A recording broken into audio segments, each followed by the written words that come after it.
What's up, everybody? Welcome to our watch along. I don't know what's going on with George over there. Oh, I'll tell you what's happening, Goze. I accidentally had the screen on for the UFC, so I thought you had added to our opening, and I'm watching the UFC's opening. It says UFC 321, and it was spinning around. That's why when you started talking, I'm like, why is he talking? I'm like, we're still in the middle of the intro. Fight fans, what's going on? This is our UFC 321 watch along here at MMA Junkie. No, it's not our first one. I'm just a rookie at times. I'm Gorgeous George, and that's Goze. We're going to be with you for the next 5 fights. Basically, the main card. You know, if you've been with us on other occasions, we usually do prelims and main card because of the early start time here on the West Coast. We're just going main card, so we're going to jump right into it with some really, really good fights, Goze, with some ranked fighters, fights that matter. No disrespect to everyone else, but you know what I'm talking about. Yeah, anytime there's a number at the end of the name, it makes it more important. There's a story being told, and that's what intrigues us hardcores, and that's why we're here. I'll be honest, though, with everything going on in sports right now, you really have to grab a hold of me and shake me to make me want to veer off from my normal plan. And this particular card has been okay, but as of this morning, I've been a little bit more fired up about it. I'm lucky that 2 of my teams do not play this weekend. That kind of helps a little bit. But big World Series game later today. Yeah, it's true. I still got a little bit of a bitter taste from the Dodgers taking a pasting last night in the World Series, but it's 1 game out of 7, thankfully. And Brighton just scored on Manchester United. I really wanted a clean sheet, but what are you going to do there? And honestly, Goze, I've been watching these prelims on and off since 7 a.m. A lot of decisions. I hope the finishes are coming. Well, I mean, one really bad finish was pretty nasty, man. Hapras was laying on the ground for quite a bit before they could get him moving and talking, and it was okay finally, you know, that we saw him speaking and all that, but that was a really, really scary moment. Yeah, it was a head kick to the temple, and those are always pretty scary. Think Edwards versus Usman, that type. It was a bomb, man. Congrats to Quinlan Salkild. So let's go over some of the results. Actually, I'm going to give the results in just a sec. Let's get that pick out of the way, Goze. We don't want it to sneak up on us. We make picks here because it's always fun to have a little chatter on the side on these fights, or maybe you're just betting friendly bet against your neighbor or your work buddy. That's fine too. Alexander Rakic against Azamat Murzakanov. Give us the odds and let's make a pick, and then we'll go over the prelim results. Murzakanov is -105 and Rakic is -115. Basically, it's a coin flip. Pretty much, yeah. Which okay. I don't really see it that way. Do you? Well, so Rakic is a really big dude. He's like 6'5", and he just towers over Murzakanov. Murzakanov's undefeated, and he's got this power, dude. It's deceiving power for his frame compared to some of the other big guys, you know, that come in with size in the light heavyweight division. But I've just been a fan of his power. He's 36 years old. I wish he was a little bit younger because I think he'd have, you know, a brighter future. But this is it for him. Like, Rakic is a big name. You beat him, and then all of a sudden you join Khalil and Yuri and Jamal and those other guys. So this is a big, big pivotal fight. And if you can do it via KO, good for you. I'm going to think he's going to ride it still, Goze.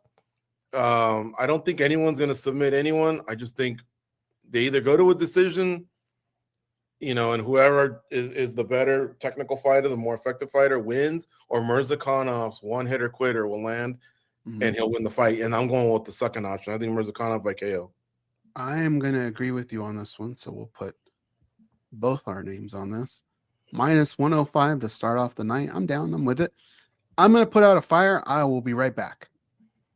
Okay, sounds good. So this will give me a good chance to go over. Let's see if we can get that red devil in there. All right. I like this top. Let's go over these results from earlier today before we start the actual pay-per-view portion. I'm looking to see what Goze's fire might be. Okay. They only allow a certain amount of streams. Maybe Goze got kicked off. All right, we'll have to figure that out. Anyhow, like I said, there was a lot of decisions today, minus that last fight that just took place, and one other one that had a submission. What do you know? Walter Walker with the heel hook. It was all decisions. Mizuki Inoue defeated Jacqueline Amarim via decision, 30-27, 2 scorecards, and 129-28. Mitch Raposo defeated Azat Maxim, and that was a 30-26, 29-27, 29-27. So pretty decisive wins for both of them. And get this, they were huge underdogs. So if you played these dogs, you pretty much can be even the rest of the way, and you'll at least break even. And if a couple dogs hit going forward, you'll be up. Both of these guys were like plus, or guy and gal, plus 300 and some. So just after 2 fights, you could be up 6 units if you had taken them. I mean, they were big underdogs. Then Hamdi Abdel Wahab defeated Chris Barnett, 29-26, 29-27, 29-27, 10-8 being handed out. I'm sorry, that was the one where he got deducted a point. That was the Maxim fight for holding the fence, and this one was the elbow. Yeah. Nathaniel Wood defeated Jose Delgado, 29-28 across the board there. Let's see here. Walter Walker submitted Louis Sutherland via submission heel hook, first round. Guy's got something going on there. He's only 27-28, but he's really a machine down there with the leg locks. Ludwig Klein defeated Mateus Rebecki. Ikram Aliskarov defeated Park Jun-yong, the Iron Turtle, 30-27. I didn't think he was going to beat him that bad. And Quinlan Salkiel defeated Nasrat Hakparas via nasty head kick KO. Iron Turtle didn't feel like he lost 3 rounds. Like, they were all decent rounds. He had his moments. Yeah, sometimes that happens. Sometimes you could just lose 3-10-9s, and it looks worse than it is when you see the 30-27. And then there's other times where you might eke out a 10-9 and get pasted in the other 2, maybe even a 10-8. And so, yeah, it's confusing. But, yeah, a lot of decisions. And now we're getting to the main card, 2 p.m. Eastern, 11 a.m. Pacific. You like this early start time goes? We had breakfast, and now we're sliding right into our seats. I don't know yet. There's something to kind of like build throughout the day, build to something. I'll give you my honest opinion at the end. You know when I think I realize it is when it's over and you go, wait a minute, I got the rest of the day to do whatever I want. Like that probably might change my mind, but it is kind of weird just waking up and getting right to it. I was talking to my buddy Luke from the UK, and he says, now I get to experience what you guys get to experience, because for him, it's 8 hours ahead. So it's 7 p.m. his time in the UK. And that's what time we start here. And so that's a decent hour to watch fights, get together with buddies. And by 10, he could still go out and get drunk if he wants, or, go get something to eat or whatever. But yeah, it's brutal for UK fans, European fans, the live time. At least in New Zealand or Australia, you've already woken up and had breakfast, and you just enjoy them on a Sunday, which is what we normally do for NFL football. Of the people I know, our colleague Farah Hanoun probably has it the worst, because she usually does the preview show. When we do these shows, she's the one that does the preview show, which starts at 2 p.m. our time here on the Pacific West Coast. For her, I want to say it's like midnight when we're done. So you can imagine jumping into a card at midnight like that. That's probably the worst time it could possibly be. For Fada? Yeah. Here, I'll tell you the exact time. If it's 8 hours from now, dude, her pay-per-views, if our normal pay-per-views start at 7, and right now, let's say it's 11, That means for her, they start at 5 a.m. The main card. The main card, right? Mm. The prelims start at 2 a.m. So she could honestly get a decent night's sleep and just start at 5 with the main card and then catch up. A lot of people have different strategies. We're lucky. No way around it. And I'll take one of these every once in a while, the early start time. Hopefully, Murzakanov gets us off to a good start on the gambling side. Mm-hmm. Manchester United is going to make me $50. I'm kind of excited about that. And you're not going to believe me, but those two underdogs early on in the day, they came in, and I just put a casual $10 on each one, Raposo and Inoue. And had I done like 100 on each one, I'd already be up like $750. But of course, I'm not going to do that. So I just put 10, and I'm up like 75 just on those two little feelers. I also threw 10, to be fair, on Barnett, because I figured first 3 fights, they're all big underdogs, big favorites, big underdogs. Let's just do it. If you take the 10 off of that, I still up like $65. That fight was terrible, man. Yeah. This fight here, do you reckon that the UFC wants Murzakanov to win this? Because, this is a division that probably needs some fresh looks right at the top. Yeah, undefeated guy. Rakic has kind of been there before. I don't know that anybody's really that excited about him getting back up to the top. I would imagine they want Murzakanov here, right? Well, it's not a sexy name. I don't think either name matters to them much either way. Mm-hmm. But at least Rakic is fun to watch, right? He's a maniac. Murzakonov's pretty fun to watch too. He's the finisher. Yeah. Rakic has that imposing size, throws bombs, good looking fella, big old quads. I mean, like I said, you don't want to get kicked by that guy. Speaks English, that'll work. But the UFC is just so bulletproof that it really almost doesn't matter. They sit back, let the fights play out, and the storylines they come out on their own. Mm-hmm. I remember a few years ago, Renato Moicano came to our studio, and who was on today's show? Renato Moicano. Like, oh, nice. Okay, what are you doing later? What are you doing for lunch? It wasn't much of a big deal. And then one day he just decided to be Money Moicano, and even though he recently has dropped a few fights, he was on a 5-fight win streak. People liked him. He became a character. So maybe one of these two can become more likable, more of a character, more of a sniper. I don't know. But for right now, I just think they're hovering. They're just hovering. There's nothing special about them. That's why I don't think the UFC cares about who wins between this one. Now, ask me about the co-main event in a sec. That's a whole different story. I've been saying it for a while. I really think that the UFC's wanted someone like a Mackenzie Dern to be a world champion. Yeah, for sure. Trust me. When Zhang Weili said, I'm thinking ahead and on up to fight Valentina Shevchenko, by then, the poster was already done. Mackenzie Dern versus Virna Jandiroba. Which, by the way, I'm hearing now it's Virna Jandiroba. John Anik always nails it because a lot of people don't know this. When the fighters show up and sign posters and get their Venom kits and whatever else they need to do, hotel keys, they speak into a microphone and they say, what's the correct way to pronounce your name? Mm-hmm. So we think we get it because we try our best, but they're the ones that will say it how it's said back home. And so I believe she says, Virna Jandiroba, we're calling her Virna Jandiroba or whatever.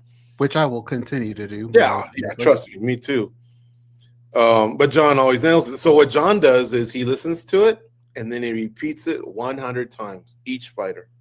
It's all part of his fighter prep. Mm-hmm. And there's nothing wrong with that. I know he is big on it, and that rubbed off on Brendan Fitzgerald. And I know Mauro Ranallo is an OG. He's big on it as well.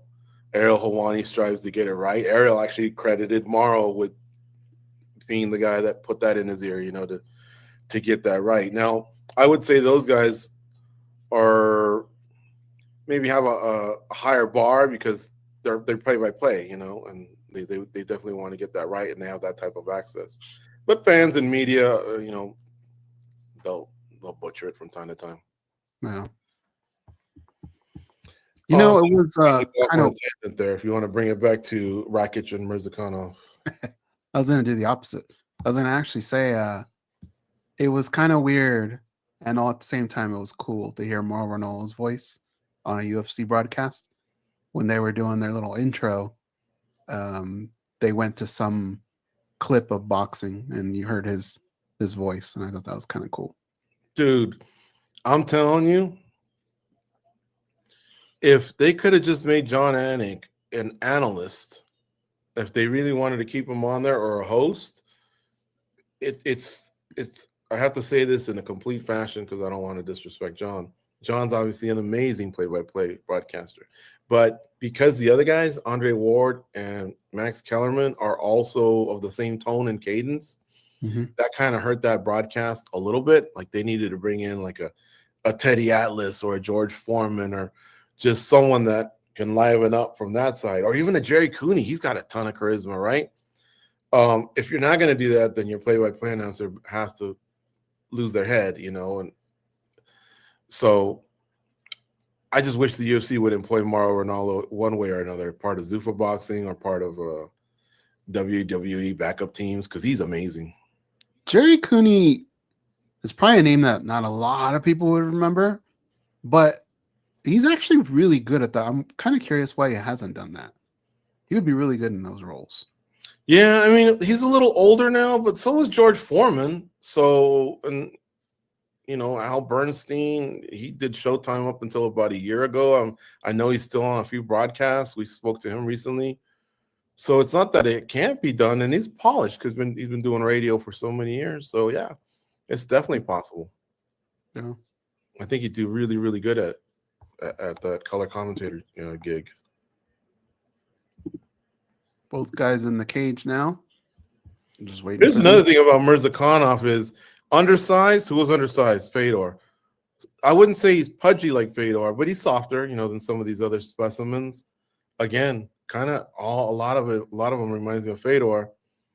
There'll never be another Fedor, but just do not discount the fact that he's not as muscular as his opponent, is what I'm trying to say. He's 36, Rakic is 33. He's 5'10", Rakic is 6'4", goes 6-inch advantage there. And in the reach, 78 inches for Rakic, 71.5 for Azamat. So there's another 6.5 inches there that he's got to give up in height and in reach.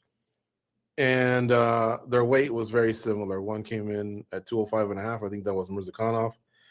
Rakic at 205 on the dot. Only two people missed weight, if I'm not mistaken, for this card. Definitely not the title people either. Did Modern Day play last night? They did. They beat Jay Sarah. Jay Sarah. It's a team down south. It's a Catholic school down south. They've only lost twice, right, this year? Yep. They lost to the number 4 team in the nation and to the number... They're now like the number 20 team in the nation. At the time when they lost to them, they were like number 9. They've only lost 2, like my high school. Oh, yeah? I think that new stadium is like bringing in kids. They've been pretty decent now. I want to give a shout out to my buddy John Shanahan. He coaches Laguna Beach, and they're undefeated, and they win some exciting games. They had like a 52-49 against San Pedro. Last night it was a 49-40 against Dana Hills. He told me if I ever want to go to a game, Goze, I can go and stand on the sideline. Oh, yeah? Yeah, that's where I think you get a real feel for the game. I want to be the mascot. Ask him if I can be the mascot. They're the Laguna Beach Breakers. What if that requires you breakdancing? Maybe not. Forget it. Oh, my gosh. Brighton just scored again. Nice goal. 3-2. 7 minutes left here, or about 5 left in injury time. Do not tie this up, Manchester United. You'll really put a bitter taste in my mouth. What's going on here with the fight? Seems like they've been in the octagon for half an hour. Buffer is introducing Rakic right now. For me, at least. Rakic almost looks like an edgy Rich Franklin, huh? A little bit. Look at this referee. Carly Baker, one of the Octagon girls, UK based. Saw Jenny Andrade. I don't know who the other one is. I like this referee. He's been pretty good. Very stern. Here we go. Have you started yet? You want to give me your clock? I'm seeing Carly Baker right now. Oh, I'm way ahead. Okay.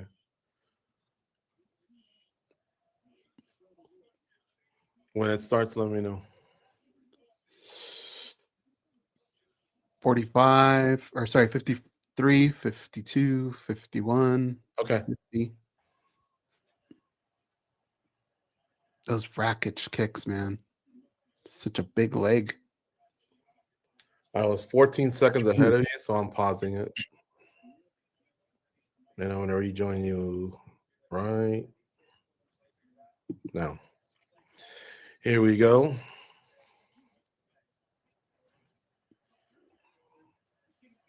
Yeah, man, Rakic is huge. He usually wears tights.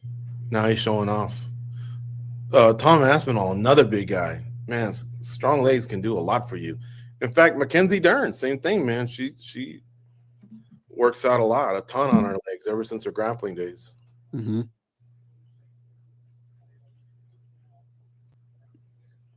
Still a feeling out process about a minute in. No significant strikes of note. Opposite stance as Rakic is an orthodox fighter and Murzakanov is a southpaw. Rakic is just active enough, though, to keep Murzakanov on the defensive and not implement any sort of offense on his end. Yeah, he's trying to grab a single right now. And he successfully puts Murzakanov up against the cage with 332, 331, 330 left here in round one. Remember, he has a 6.5-inch reach advantage and a 6-inch height advantage. But yet he was still a little tentative there because he respects Murzakanov's power. But now, like I say, he's got him up against the cage. And so we'll see what Murzakanov can do here to avoid the ground. I'm sure he likes to keep it standing. 11 of his 15 wins, I think, or 13 come via KO. So he wants to throw down. And he's pushed them off. Now they're up to the center of the octagon. He throws a couple overhand lefts. Remember, he's a southpaw. They don't really reach him, but he's throwing them. Now they're in the center of the octagon again with 249, 248 left in round one. Overhand right by Rakic misses. Murzakanov comes back with a straight left to the body. There you go. That was smart. Rakic kind of kicking the body and then inside leg kick. Now he grabs a single. Let's see if we can get Murzakanov down. They're in the middle of the octagon. Murzakanov's hanging on. Rakic hasn't let go of it, and now he takes him down, but Murzakanov rolls with it.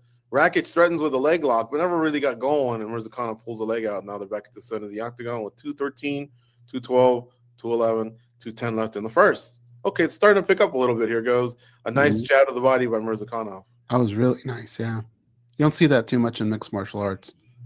Yep. Now remember, 10-9, man. The 10-9 in round one is just as important as the last 10-9. Murzakanov looks like he landed something, and it's over.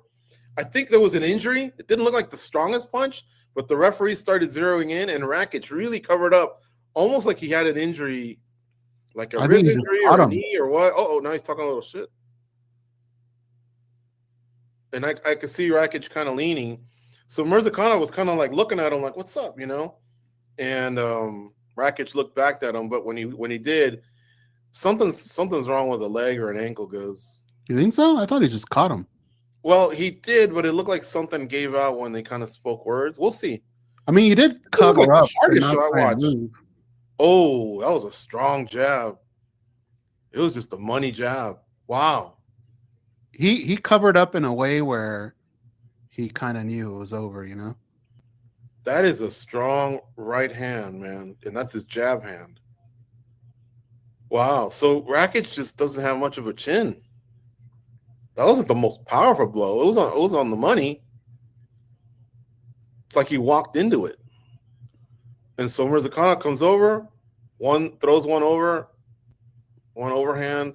The ref was already stopping it, and that's it. Like they're showing Sanko's reaction. That's a bit much, isn't it? If you show her the one before against Nasrat, holy cow, she might faint. Okay, now they're hugging it out. They're laughing. You know, I don't know if you caught this, but when he was on the floor, belly down, his leg was twitching and everything. So, I mean, I think people were really concerned. Oh, yeah. Manchester United scored one more goes to make it 4-2. That helps. That's over. That game's over. And this fight's over. Your winner is Murzakanov. Look at him. He's only 5'10", man. He's Bruce Buffer's height. I wonder if he could make middleweight. Who's to argue with him? He's 16-0. That's crazy. Good for him. Maybe that's what makes him so dangerous. He doesn't have to worry about losing a ton of weight. Could be. We're 1-0 though tonight. Yeah, I like it. 2-0 for throwing Manchester. I bet them, man. Are we All right. back? So while DC does this post-fight interview, let's talk about the next fight coming up. Jailton Almeida against Alexander Volkov. You could argue this is a number one contender fight for tonight's main event of Tom Aspinall versus Ciryl Gane. However, you can't get too carried away in thinking that that's an absolute fact. Why? Because John Jones hovers, right? That White House card hovers. Why am I throwing the White House out when it's not till June of 2026? And we're on October of 25. A lot of these guys are willing to rest 8-10 months, or the UFC is willing to have them rest that long. I was reading an article today where Ilia Topuria says they haven't even talked to me about anything. So no Goze, no Pimlet or nothing. Man, that guy fought earlier this year. And for there not to even be something, on the books, February, January, or whatever, sometimes the UFC rolls that way. And let's not forget, so Jones is hovering. And then I mentioned the winner of this fight, right? Almeida versus Volkov. And then there's that whole Alex Pereira thing where he wants to move up. So I would advise the winner to look good with a finish, not a decision. A finish, grab that mic, and make yourself relevant. You got it. It's part of your job if you want to get somewhere. Yeah. I mean, if I'm Almeida and I win and Aspinall wins, I mean, you won't know if Aspinall wins, but I say, come on, Tom, let's go. Let's see. Everyone talks about your right hand, but I can submit you. You ain't got no jiu-jitsu. Maybe, I don't know, get under his skin, because Aspinall's pretty proud of his jiu-jitsu. I bet you Aspinall would take it personal and perhaps want to even submit Jailton Almeida. Who knows? I mean, I don't know what he would say. Harvey's there? Steve Harvey? Don't let him read the decision. I didn't hear it. What happened? No, they just showed Steve Harvey in the crowd. Oh, okay. And for some reason, all week, people have been saying that Alexander Volkov is 6'9". For the last 10 years, he's been 6'7", but now they made him 6'9". He trains now here in Vegas, Goze. I'm going to try and see him and say 6'9" is big. That's only 2 inches away from Stefan Struve, who was 6'11". Well, we just saw him a couple of weeks ago, and I think 6'7" is probably right. That's what I think. But I've been hearing that he's really 6'9", and look, it don't matter, because if Almeida gets you down, you're in a world of trouble. But if he's been working on his takedown defense and he can avoid it, then yeah, Almeida's not going to want to strike with Volkov. Mm-hmm. This will be a good one. The classic grappler versus striker match. Almeida is minus 190. Volkov is plus 155. I personally, I like the underdog on this one. I'm still not like 100% convinced on Almeida. So Volkov gives people hell, man. I'm gonna go with him. How about you? Well, our fight analyst Dan Tom likes Volkov as well, and another sharp that I talked to overseas, he's on Volkov, and I like underdogs. So He just needs to get out of round one. I think if he can frustrate Volkov and win that mental warfare, I think he can light him up and win the next 2 rounds or even knock him out. But that first round, going to be tense. Mm-hmm. I like Volkov here. Let's turn that in then. It's always more fun.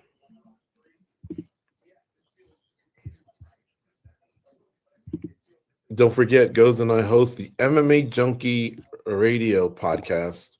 You can catch it on MMA Junkie every Monday and Thursday. We just turned in episodes 3,611, 3,612. We've been doing this for about 18 years, and that's why that episode count is so high, and we're proud of it. And we thank any of you that have ever tuned into one show or all the shows or a lot of shows. I literally just got a text about that right now with somebody saying, I'm a Joshua Van fan now, that he had some great answers in that interview. Yeah, we talked to Joshua Van earlier this week, and you would think that we were talking to him about a Sunday picnic, an egg toss with the family or something. Like, he looked so relaxed, like this is fun. Throwing down doesn't make him nervous at all. I think he's very respectful of the champ and knows the champ's talented, but I think he feels like that champ's got to be more worried about me than I am about him.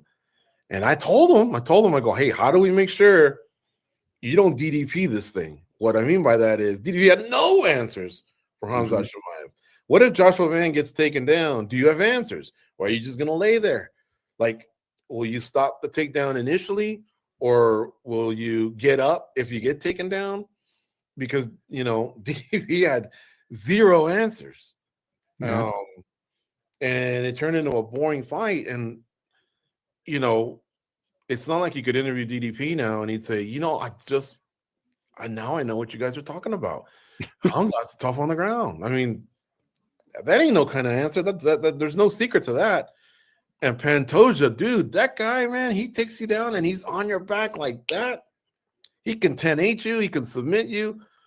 He's got formidable striking too. But the first key is to make sure he don't take your back and dominate you that way. The body triangle. Drain your gas tank and get a 10-8 maybe. He gets that body triangle on you within 15 seconds. Exactly. But he says he's got this, so we like him. I like both of them. Pantoja grew on me as well. We used to watch him at LFA, watched him in the reality show, and now he's turned into the beast that he is. Remember, for a few years, we had to put up with Moreno versus Figueiredo 8. I'm just kidding. They fought 4 times, but it just dragged on, right? After Demetrius Johnson, it kind of dragged on, and now this guy was like, what about me? And he's beaten a couple guys twice, some for the title, some for not, to the point where if someone goes, hey, if you beat Van, why don't you move up and fight Dvalishvili? And I kind of wouldn't have a problem with it. The only one that might have a problem with it is Manel Kopp. He hasn't fought him in a title fight. Right. Or if they brought back Mokaev, right, who they cut last year. But other than that, I kind of would be okay with it. Now, the problem is Merab, I know that Umar really wants his rematch, and if Bautista beats Umar, he deserves a shot. But everyone else is starting to also be a replay. Peter Yan is getting a second shot at Merab Dvalishvili. So, yeah, I mean, and he just got past Sandhagen. But we're getting close. We're getting close with both guys almost finishing their divisions. You don't have to finish them. Zhang Wei Li didn't finish it. She didn't beat Virna Jandiroba. But the time felt right, so she's fighting Valentina Shevchenko. Valentina Shevchenko also hasn't cleaned up her division because now we have Karine Silva, for example, moving up. Blanchfield lost to Manon. Valentina beat Manon. So, yeah, I mean, Valentina's done a good job of cleaning it out. I'd say maybe there's 1 or 2 other fighters perhaps that could get in there. I'm missing someone. Oh, Jasmine just got taken out. Yeah, that was big. Yeah, exactly. She's really, really tough, and I feel bad for her because that fight didn't really play out very much. That was a jab too, right? That put her down. I think so. Yeah. All right. So here come these two big fellas. Gelton Almeida is now getting prepped in the prep point. Vaseline on the nose, under the eyes, above the eyes. And he's going to be fighting Alexander Volkov, the 6'9" striker from Russia.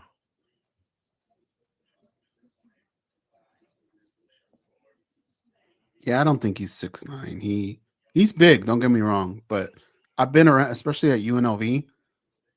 For some reason I would always have basketball players either by my classes or in my classes, and those guys are getting pretty close to 7 feet, and it feels way taller than what Volkov is. I think 6'7" right too.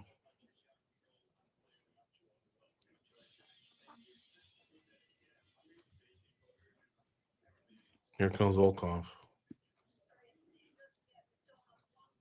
I remember when Volkov fought at Bellator. Yeah. He's actually really funny. He's got a really good personality. He speaks good English. He likes to joke around.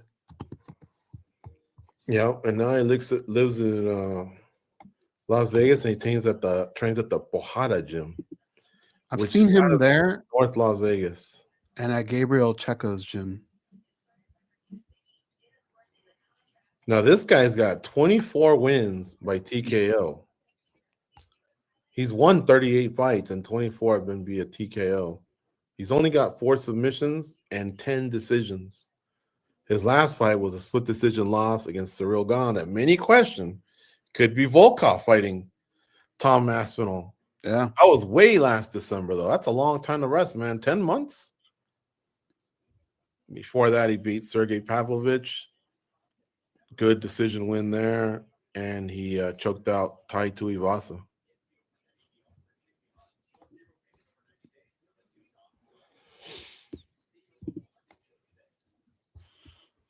We're going with Volkov, right?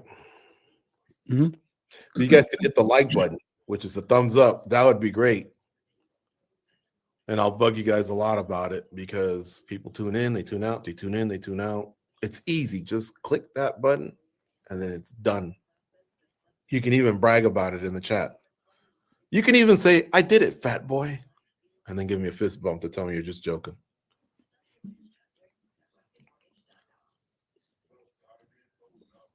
Look, in Volkov's corner, doesn't look like Casemiro there, the guy in the middle? He scored today too, didn't he? Yeah. Oh, is that a tattoo? Somebody was saying under the armpit, it looked like staph. Oh. Or maybe I thought it did. Right there. Look under his left arm when it moves. By his nipple? No. Kind of underneath the armpit. He had lifted his arm, like kind of like, yeah, cheering. Mm-hmm. And then there was some redness there. And I thought one of my colleagues had pointed that, or maybe I incorrectly assumed that could be staph. But it looks like it's part of an ongoing tattoo. He's 37 and Almeida's 34. He's 6'7", Almeida's 33. They both made the 265 limit for heavyweights. Basically, it's from 206 and a half all the way to 266. And he's 22-3 overall, Gelton Almeida is. He's the underdog here at plus 160. What odds are we using tonight, Goze, or today, I should say? Bet MGM. Okay. So I just By the way, are you gonna go to do you know what the Eras tournament is? I feel like I've heard that before, but what is it? MGM and Mandalay Bay are hosting it. And what it is college basketball. But what they do is they take players that have played like within the last 7 years that have graduated already. They take that big crop of players and they form like a 10-man team, coached by a former coach of whatever team, and they play in a tournament. It's actually kind of fun. They did it last year here too. I think the grand prize is pretty decent that they split within the team, but it's cool. I think these are athletes that didn't make the NBA, Goze? Right. Okay. But it's kind of cool because it's a mixture of different eras, right? So like I went to UNLV, so some of the guys that missed each other by a couple years. Yeah, I wonder what it would have been like if they played together. They play together, you know. Oh, but they all had to have gone to the same school. Yeah, so it's St. John's is in it, UNLV is in it, Tennessee, I think Duke is in it, Maryland, a lot of good teams. Here we go. And Jelton Almeida's already gone for a single goes. It was right off that touch of gloves that you know I don't like these fighters to do. He didn't do anything illegal. And at this point, I mean, you know, I don't know. You can't even say it's dirty or underhanded, but what you can say is that Alexander Volkov's already on his back in a half guard position. And he seems to be okay right now, but Almeida is an amazing grappler. And there's still 4 minutes and 30 seconds left. Oh, a nice elbow thrown by Volkov. But now it's to the back of the head. Be careful. Yeah, Almeida turned his head, which was smart. But now Volkov kept doing it. I want to say this is worst case scenario for Volkov, but at the same time, I don't want to make it sound like he's a fish out of water in this position. He's actually trained this quite a bit, and I think he will try and be a little offensive off of it. If Almeida can't do something, what's plan B, right? Right.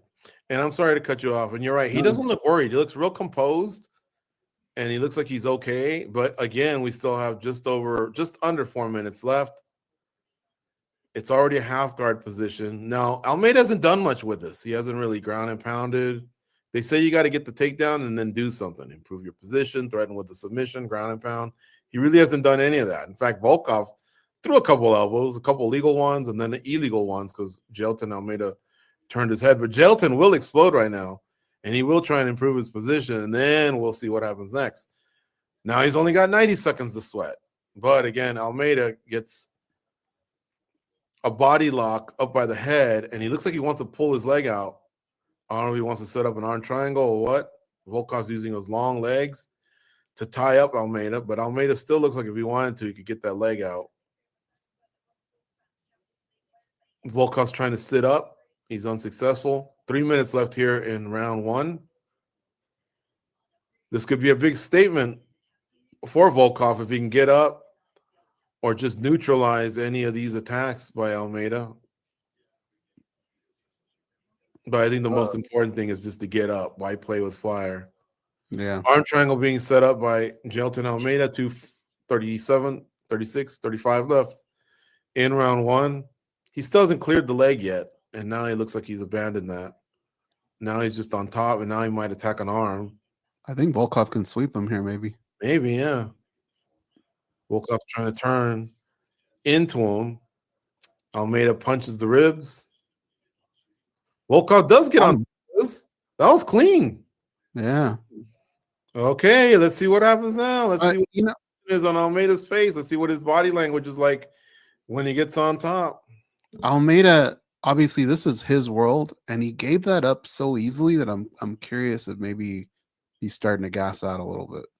And not only that, he almost didn't do much with the top position. Like not even like a sequence of elbows or punches or anything. Now Almeida's holding on to a single. He's trying to mitigate the damage too, but here comes Volkov with some ground and pound. He's dropping some elbows. And look at Volkov's the one trying to get out of half guard. Now he's trying to even get a choke underneath the chin of Almeida.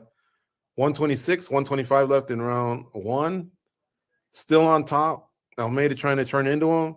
Volkov with a little bit of pitter-patter ground and pound. Nothing too effective. Almeida doing a good job of tucking his head into Almeida's body as Almeida's kind of folded on top of him.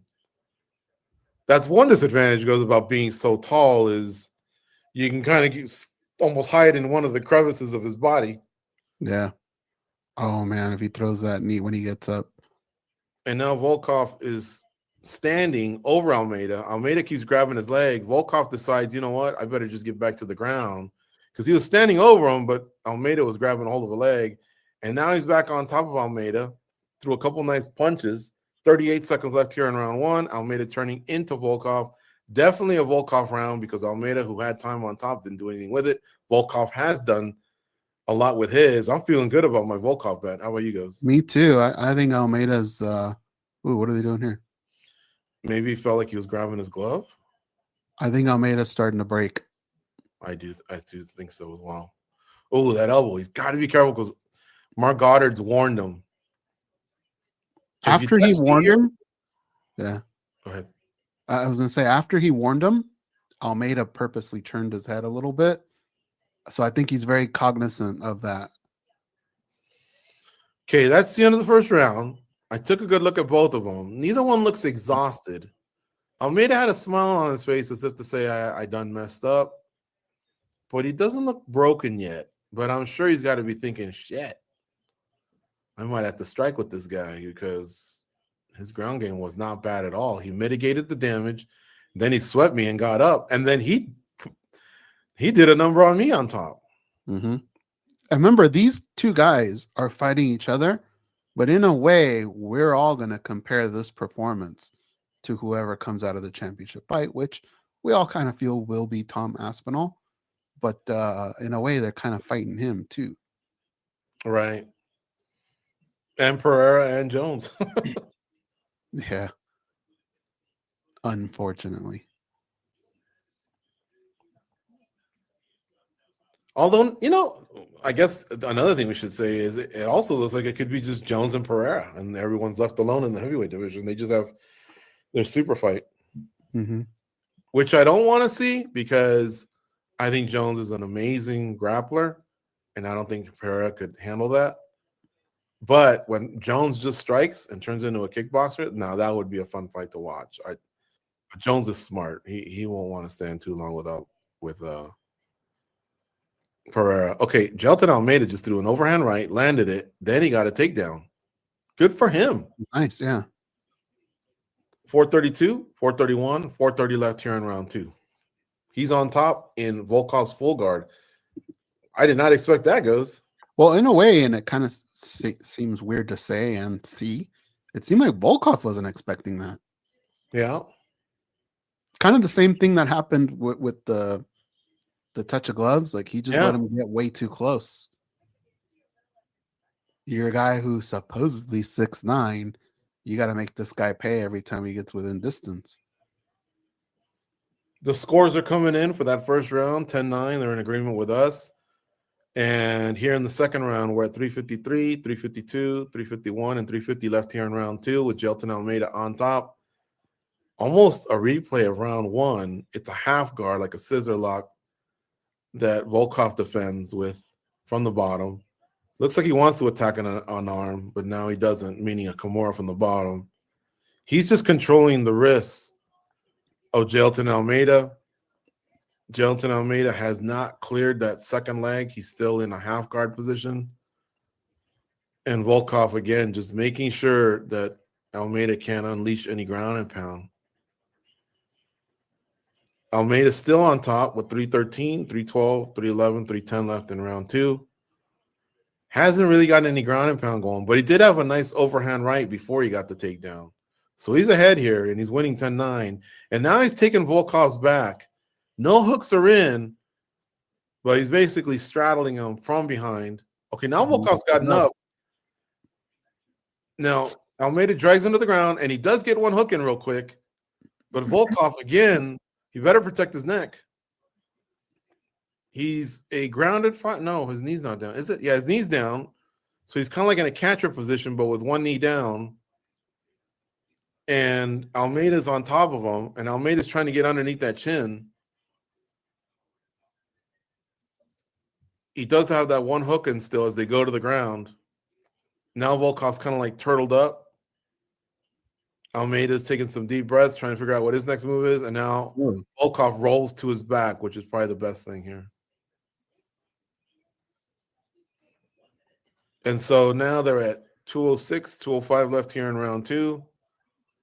This is an Almeida round. Remember, it was 10-9 Volkov. But Almeida, it's not a distant 10-9. Like, Volkov doesn't have a lot of catching up to do. First thing he needs to do is get on his feet, though. He needs to throw them elbows from there. Get a cut open or something. He could probably hit him right now in the forehead. Oh, he's gonna get stood up. All right. Mark Goddard stands him up with 127. And what's this again? Almeida just explodes on him like Edge from WWE, just spears him, and Volkov just falls to his back. This time it looked like he maybe tried to throw a knee or something, but he just let it. He looks so shocked that Almeida would even do that. Yeah. He gets way too close to let him do that. That was a nice explosive takedown. I think Volkov's probably just going to ride out the rest of this round and hope he doesn't get finished, rest up a little, and then win round 3. I think is his best thing to do now at this point. But or immediately get up. I don't know. Round 3, you should start in a catcher's position or something. I mean, like, quit getting caught off guard like this. Well, again, when you're that big and tall and upright, you're also a big target. But Almeida had some nice explosion to do it. Like, it was a nice tackle. It looked like a defensive lineman tackling a quarterback. He's on top with 28 seconds left. Volkov threatening from the bottom with a Kimura, but he's yet to really torque the arm. But what he's doing is he's neutralizing Almeida from the top. That said, Almeida's already secured the 10-9, in my opinion. So, I don't know. Just don't get finished. 5 seconds left. Round 2 is about to end. 19-19 on my scorecard goes going into round 3. Same for me. I was laughing at Almeida. Almost looked like when Volkov was threatening the Kimura, like if I were threatening it. He just gave 0 shits. Yeah. Now, the corner has got to tell him, bro, you need to figure out your spacing. You're too close when this guy's just going up under you and taking your legs out and taking you down. Like, you need to crouch down, or you need to make sure there's enough space in between you. I mean, he has no shot at a sprawl or nothing. Like, he's just getting tackled. He's upright, and I mean, by the time he reacts,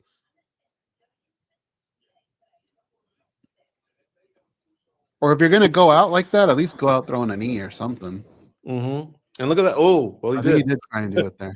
He did there, but Almeida had exploded on him so fast that the knee never really got to its full flexion. Either way, it's 19-19 going into round 3. No one's really stealing the spotlight here and securing that title fight, but we still got 5 minutes, to be fair. Don't do it. Don't get away from him. Forget about high fives. Watch your spacing. Crouch down. All Almeida's thinking about is that takedown. Mm-hmm. Faint, too, if you got to. And there it is. He's already got a hold of a single, and he puts him on his back. You got to get up quick, and he does. Okay. Now he's got a hold of Almeida's leg. Almeida hops to the fence. There's 4:30 left here in round 4. It's 1-1 going into this round. Volkov still has a hold of that single. Let's see what he wants to do with it. He lets it go. Now they're up against the cage. The referee, Mark Goddard, taking a quick look just to see if he needs to split them up or what. Volkov's throwing some nice knees. One landed to the body, a couple to the legs. Another one to the body by Volkov. Almeida returns the knee. Not as effective. Volkov answers back. And there's 4 minutes left here in round 3. Volkov winning 10-9 so far in my book. Still 4 minutes to go. Those knees are pretty nice. And Almeida says, enough of that. Now look at them. Now Volkov sprawled, and it looked like he might stop the takedown, but Almeida pushed forward, and he actually took Volkov down. Now he's in Volkov's full guard. Volkov had a butterfly. He let it go. Now he closes his legs on top. He did have 10-9 going into the last 3 minutes and 30 seconds, but now let's see if Almeida can make that up and win back the round.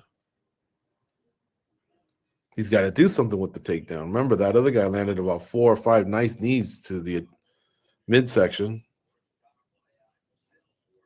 Almeida will get credit for riding time, but what have you done with the takedown? Ground and pound? No. Advanced your position? No. Attempted a submission? No. Pitter-patter punches coming from the bottom from Volkov. Almeida just standing now inside of Volkov's guard, which is still closed. and he's yet to really throw a punch or an elbow. He's also got to be careful he doesn't get triangled. But I would say at this point, George, if Almeida can take this away, it's going to be an ugly victory. And I think Volkov's going to feel like he could have done a lot more. Yeah. Some of those takedowns were just too easy. At least this one, he fought it off a little bit. But now he's got to get up. He's successful when he throws those elbows from the bottom. I don't know why he doesn't keep doing that. Triangle attempt, but nope. He just needs to get up. See, closing his legs, you're not going to get up. Open your legs, start to get up. Pitter-patter from the bottom doesn't matter, because if you pitter-patter 10 times and then that guy just lands a big elbow and it opens up your forehead, he's going to win the round. Almeida just threw a punch from the top. He's still on top, 150 left in round 3. Volkov's still on the bottom, no interest in getting up, just kind of controlling Almeida. Now, Mark Goddard did stand him up one time in round 2. I don't know if that's what Volkov's looking for. Almeida cleared one of his legs out. Looked like he was going to get some side control action going. Now he's taking Volkov's back. Volkov's turtled up. No hooks yet. This is how Volkov got up in the second round, if I'm not mistaken. Mm-hmm. But now he's got his back taken with both hooks in. But he doesn't seem like he's that far behind where if he were to turn around right now, let's say, and just start landing some ground and pound, he could probably win back the round, I think. Exactly. Looks like he wants to turn into him right now, Volkov. It looks like he could. I don't know what he's waiting for. Oh, he almost did, but Almeida beat him to it. 50 seconds left here in round 3. They just showed significant strikes, and Volkov's way ahead, but a lot of them are just pitter-patter punches from the bottom. They're not really damaging punches. Oh, he catches a break, though. Oh. Because Goddard stood them up. Almeida snuck in a punch, though, after Goddard had asked them to stop. Go for broke here. Volkov's ear. Look at Volkov's ear. And then another explosive takedown by Almeida. I mean, so easy.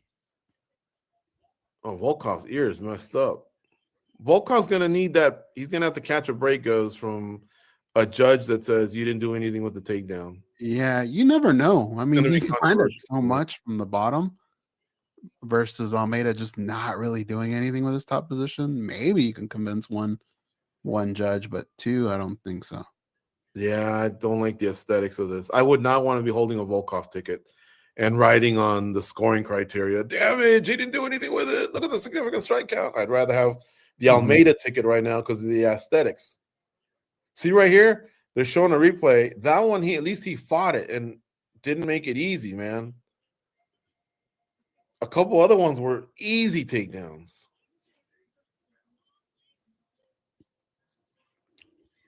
And if Almeida were to lose, he's going to kick himself for not being more active.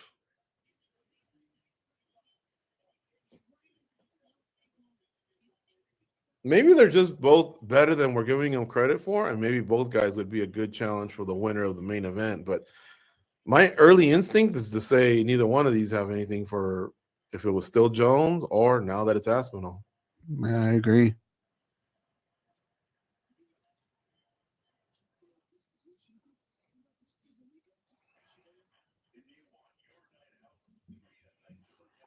All right, these guys touch gloves. Let's see what the announcement's going to be.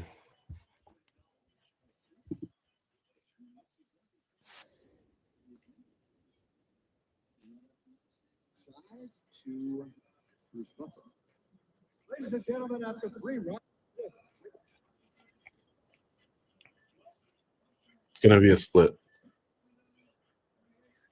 Mike Bell, 29-28, Almeida. 28-29. Okay.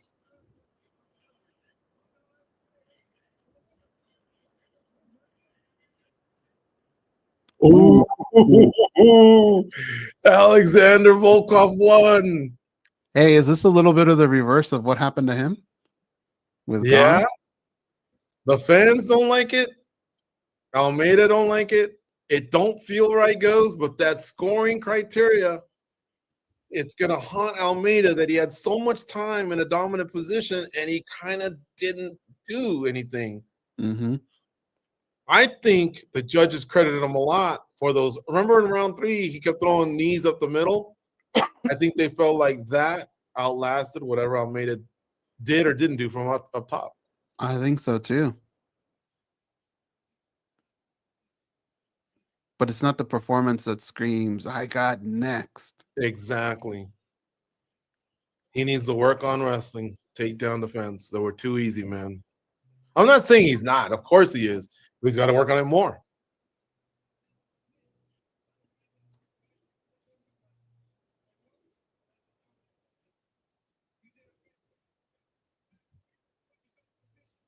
Wow.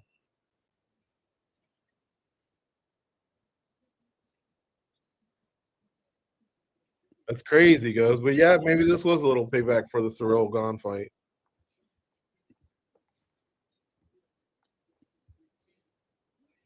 I mean, look, somebody that gave it to Volkov, I kind of get why, but it doesn't really get called that way too often.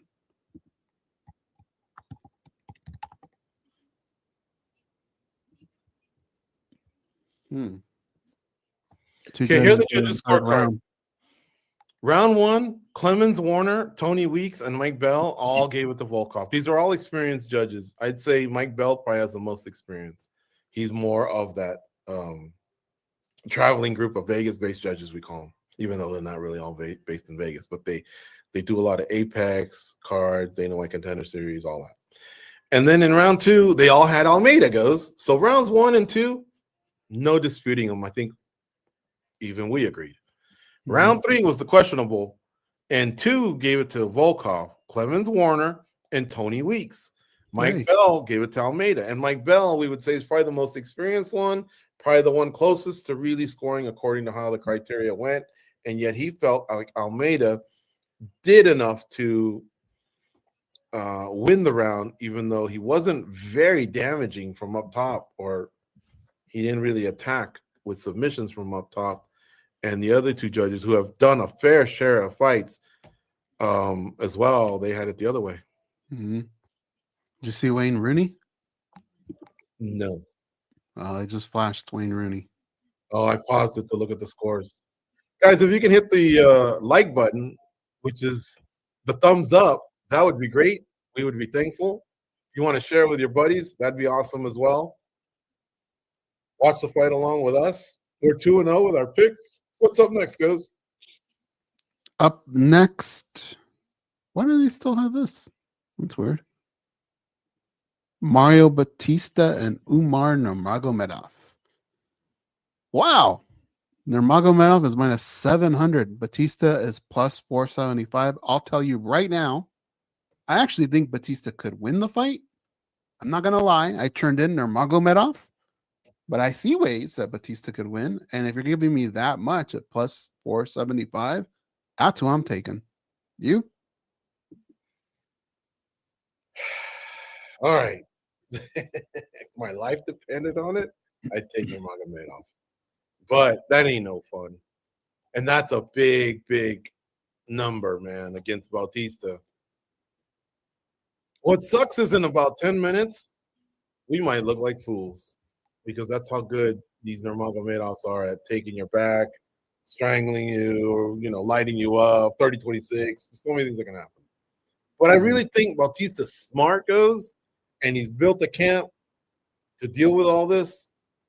We know the cardio's there. He can match the cardio because the volume he had in New Jersey against Mix was incredible. And he's in a good camp. They've been in some big fights. So I'm going to go with Bautista. Small bet on the underdog, but I'm going to go with Bautista. I don't think he'll get, if Bautista loses, I don't think he'll get used. I think he's smart enough to prepare properly for this.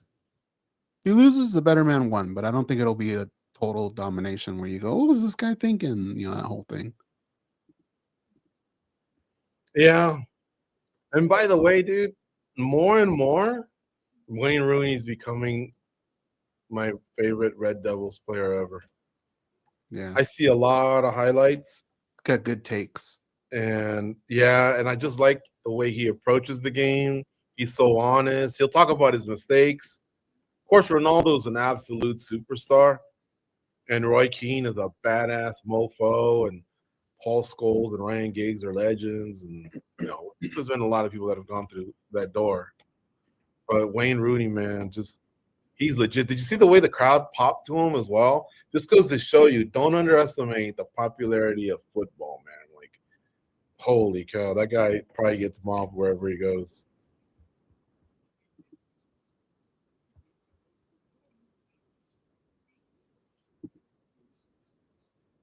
Now, is anyone in the chat feeling us?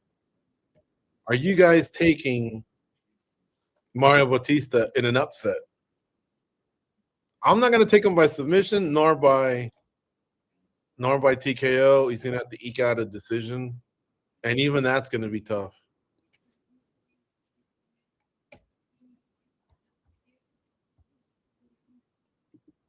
Umar's a great fighter, man.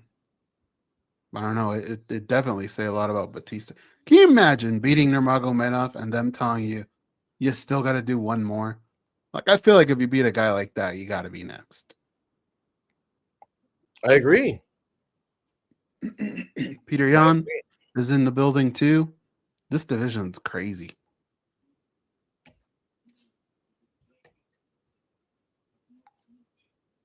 Okay, if I told you Bautista finished him, do you think it'd be a submission or punches? Submission. Wait. Sorry. If Nurmagomedov finished him or Bautista? No, Bautista. If I told you missed the fight, he finished him. KO. I mean, we just saw a jab KO someone. Mm-hmm. So anything can happen in the 4-ounce gloves. He's got a ton of volume, but the Nurmagomedovs are tough SOBs. I just hope it's a great fight for both guys. I really enjoyed Merab versus Umar. I wouldn't mind seeing them run it back because the challenger really, really gave him fits at times. But sometimes I think you have to fight more than once to get there, especially in a division that's got a lot of studs.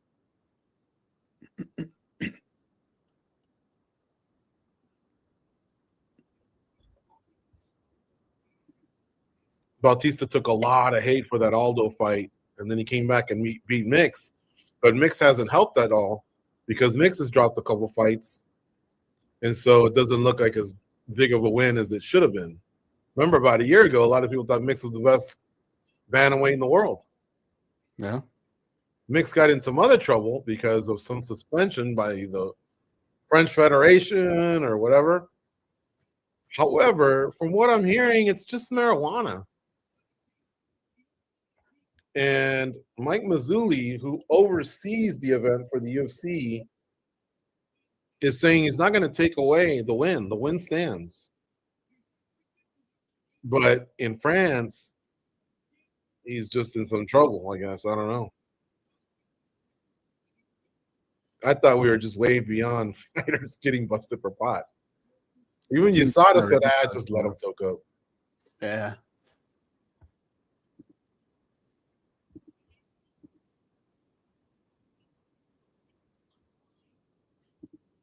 Where's Bautista from? What's his hometown again?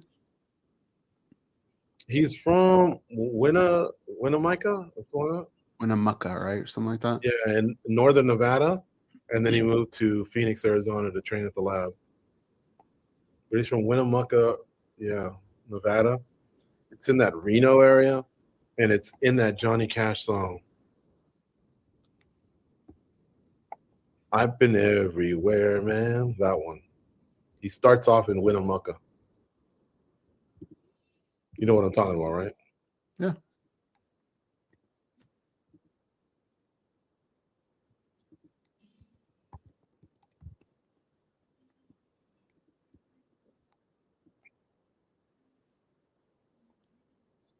Can you imagine how much RDR would improve if he went to Dagestan? Where they're not only, but they're really focused on that grind of the wrestling. Man. To me, it appears that Habib's teams spend about 75% of the time on wrestling, to grappling, to finishing. And then the extra time they have, obviously, is cardio and striking.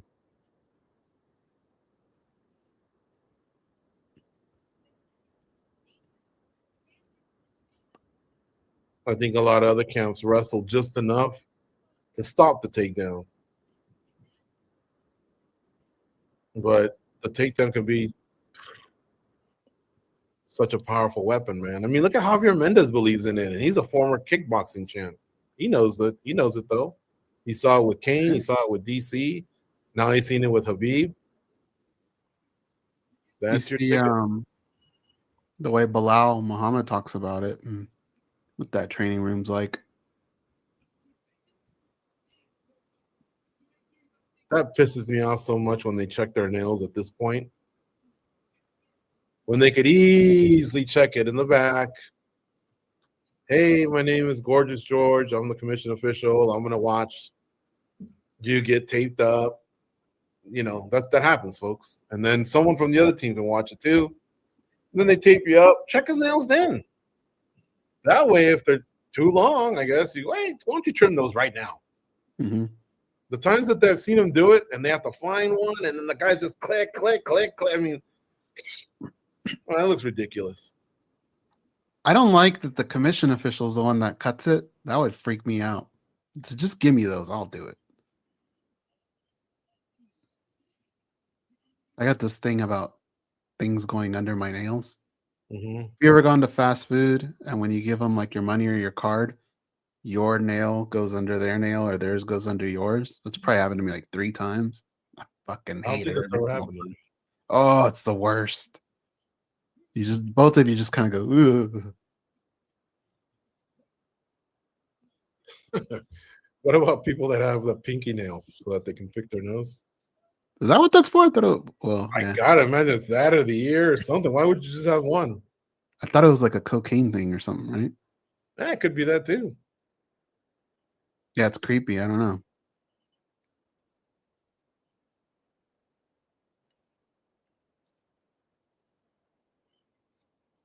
Now, what if they just had one long nail? It was the index, but every time they shook your hand, they did that little tickle thing on your palm.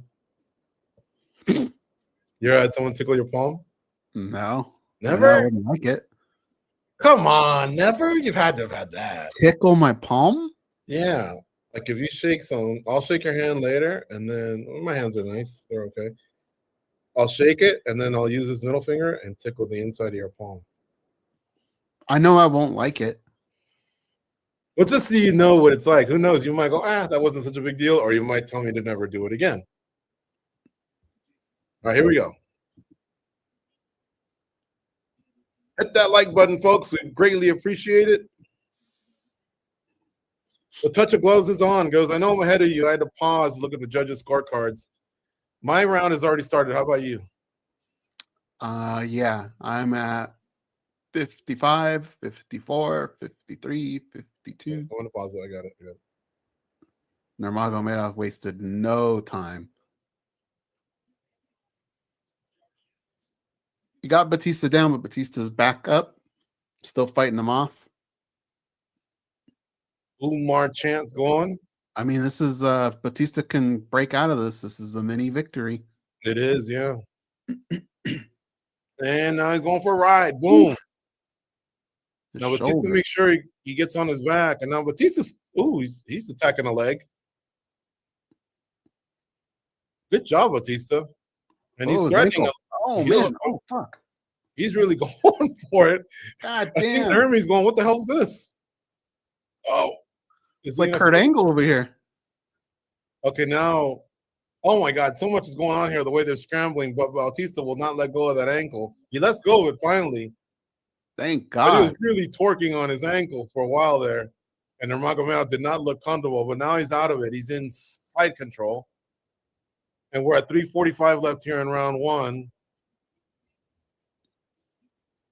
So I like the fact that Bautista's done some different types of preparations here. But he does find himself underneath of Nurmagomedov. inside control. Nurmagomedov's trying to cradle that head, see what he can do with it there. He's throwing a little bit of ground and pound from the top. Bautista doesn't look too concerned. He's just kind of hitting him in the cheekbone. Pretty solid, though.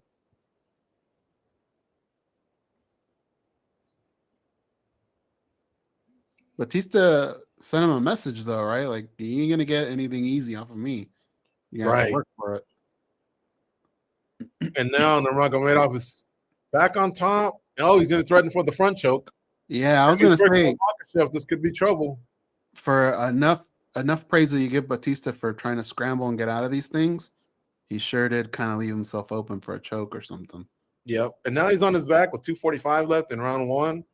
Nurmagomedov is in his full guard. It's a very active top position.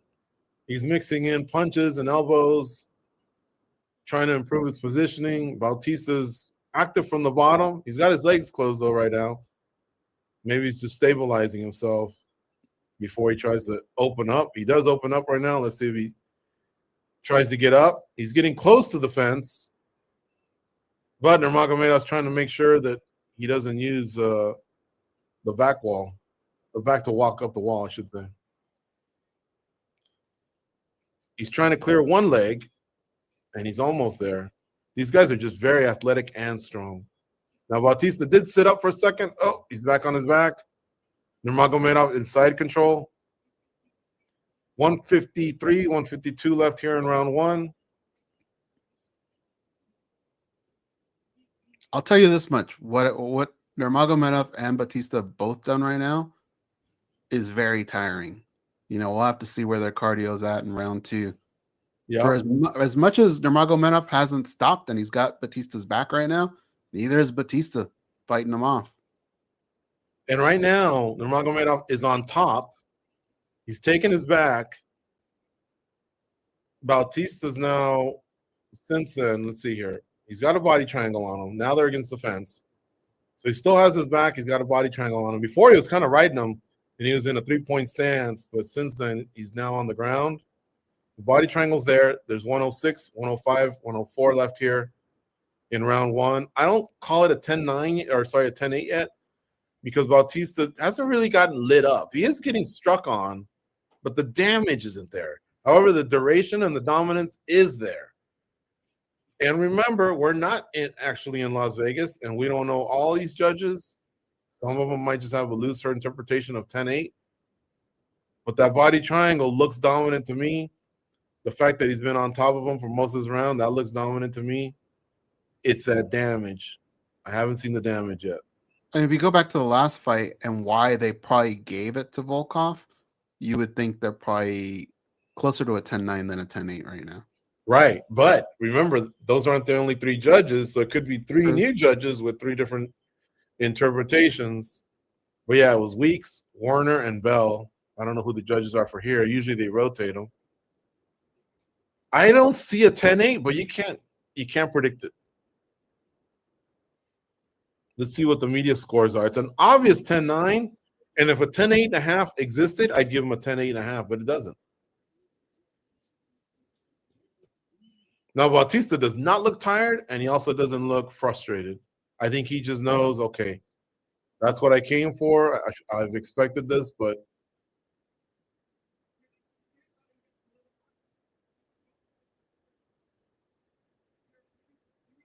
it's so weird. You think of the coaching matchups that we see very often in the sport.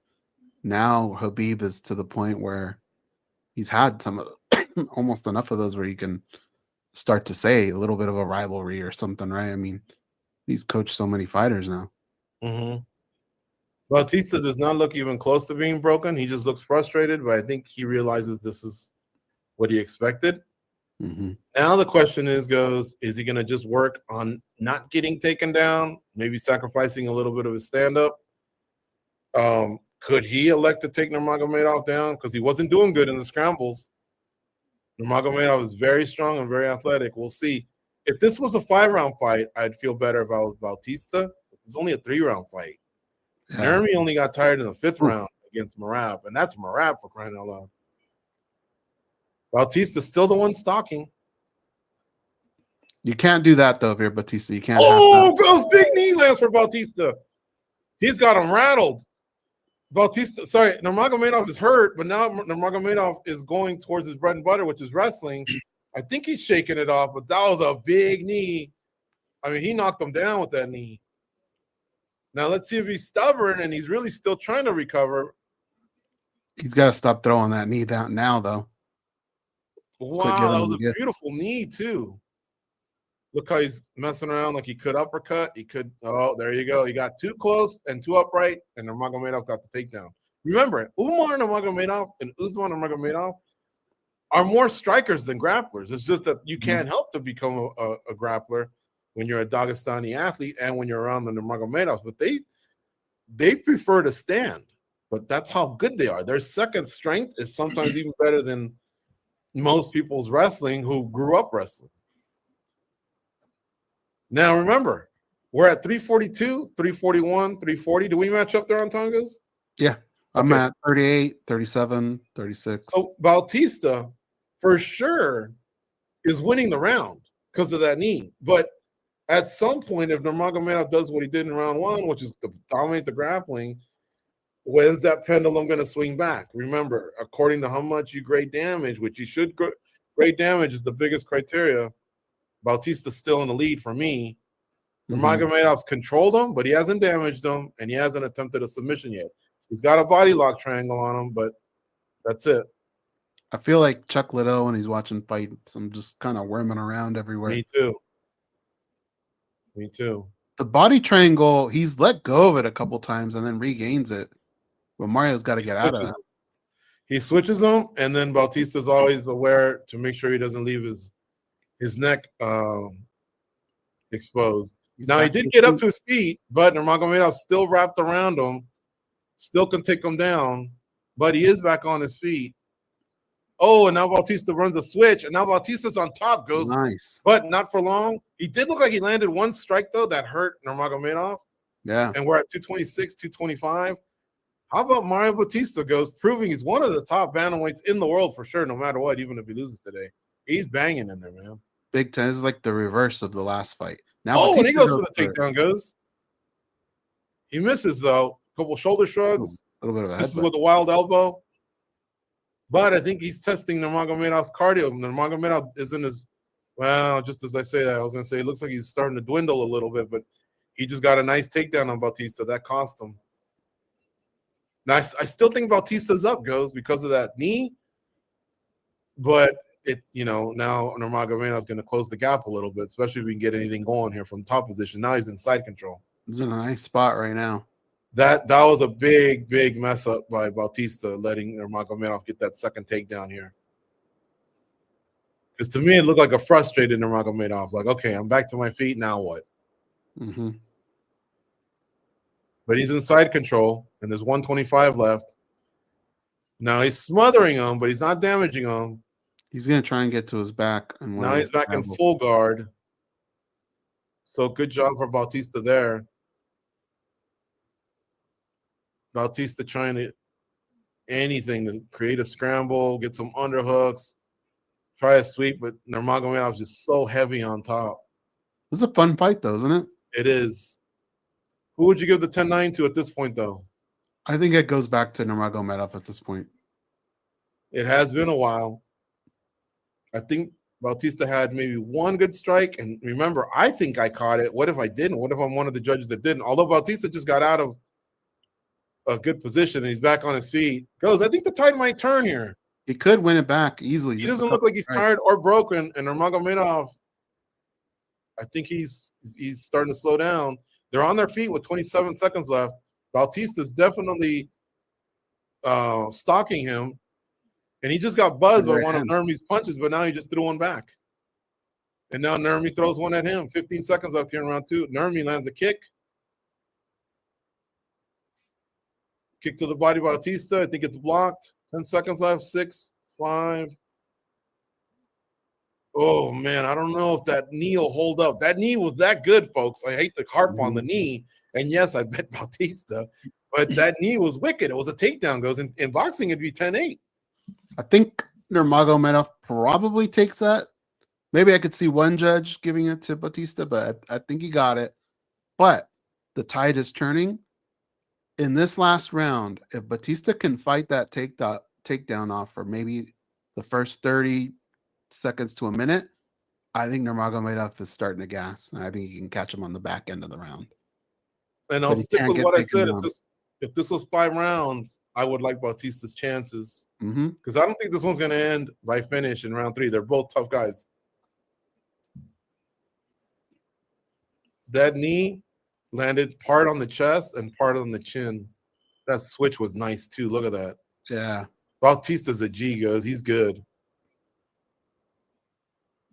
I think even the champ would say this is a great fight. Nice slip and rip by Nurmi there. The highlights are great stuff by the UFC production team. All right, here we go. Round 3. It could be 1-1 or it could be 10 to 2018 Nurmi. Let's see what the other media members think. They usually flash the scores in the first 30 seconds. Don't give away a free takedown. Bautista just landed a nice body kick.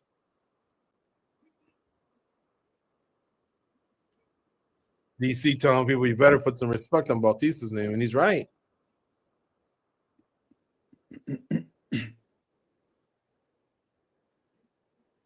Here's the other thing. Bautista's pretty damn cool dude to interview, too. Yeah, real good kid. He's not full of himself or nothing. It looks like Nurmi caught a little bit of his chin there. 4:17 left here in this round. Fourth guy's looking strong. I don't want to make it sound like one guy's gassing at all. But later in the round is when you start to tire a little bit. Jason Herzog, by the way, the third man in this octagon. They're just striking here for the first minute. Lots of kicks to the bodies and the legs back and forth. No one's really connected, although Nurmi just landed a nice one, too. 3:56 left in round 3. Someone should get Jason some water. He's probably tired from moving around this much.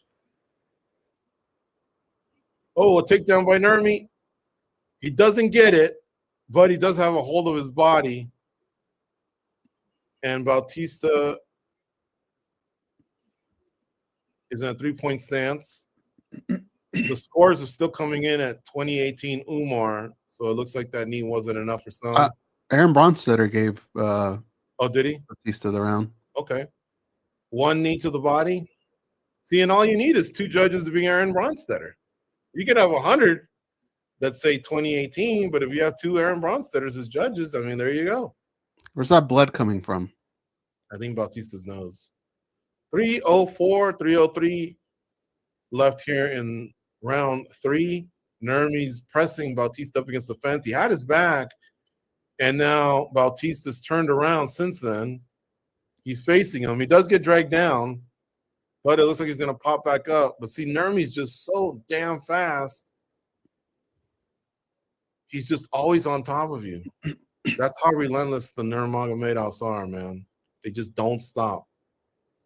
Okay, 2:34, 2:33 left here in round 3. I think if you have the over, your ticket's going to cash soon. But Bautista was 2 upright. Nurmagomedov got him down. Bautista back to his feet already. Nurmagomedov's wrapped around his body against the fence. He's got his back. Let's see if he drags him down. Bautista's probably going to go through a set of tactics right here, turning into him, getting an underhook. Right now he's fighting the wrist control. He's trying to break that up. I think Bautista definitely needs to separate Goze and just throw bombs now. Yeah. But they're still grappling. Nurmagomedov does get him down. He's in side control on top of Bautista. 1:55 left here. But round 3. Bautista doesn't strike me as a guy who didn't train hard enough, that didn't train wrestling. That's just how good these guys are. Right. This is where you probably have to look into maybe going to the next level, going to a major university and just doing nothing but wrestling. You know, like that's just how good these guys are at that. I would say this too. If I'm Bautista, if I'm Bilal Muhammad, if I'm just a lot of these guys, Anthony Fluffy Hernandez, I would insist on 5-round fights and just use cardio as your weapon. Mm-hmm. And he drags him down again. Just as Bautista starts to get up, he keeps dragging him down. Okay, now Bautista does turn into him. There's a minute left, but Numar's got a hold of one leg. It looks like he wants to take him for a ride. Bautista gets out of it. Oh, no, he's still on top of him. Bautista just can't get away quick enough.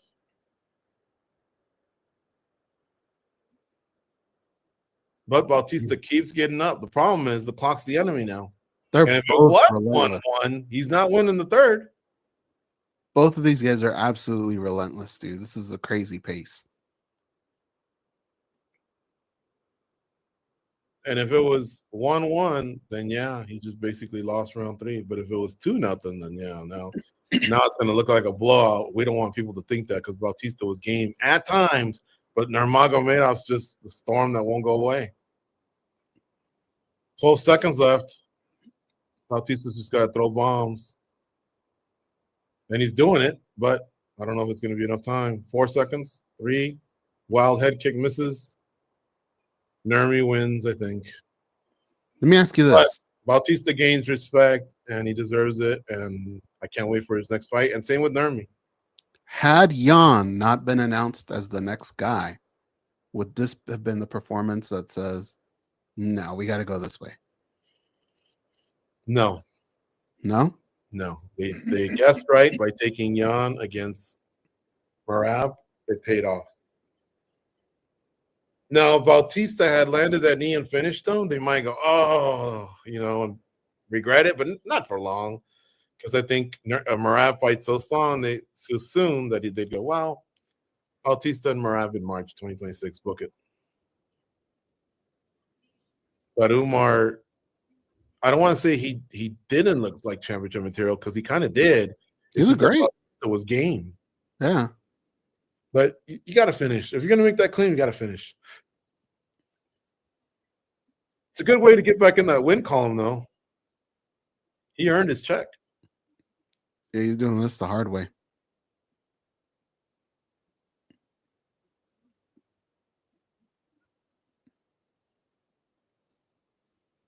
I think Bautista will be happy to hear if he at least won round 2. Let's see, though.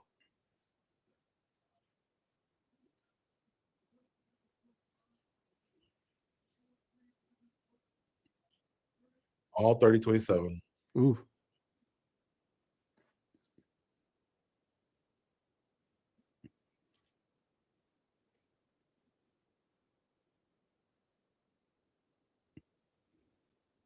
Goze, the best way I can describe it is Umar Nurmagomedov.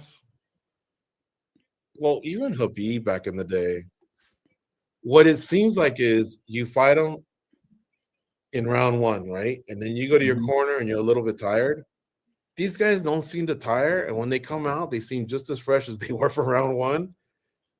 And you're not for round 2. And that's considering Khabib's a little bit of a cardio machine, Yeah.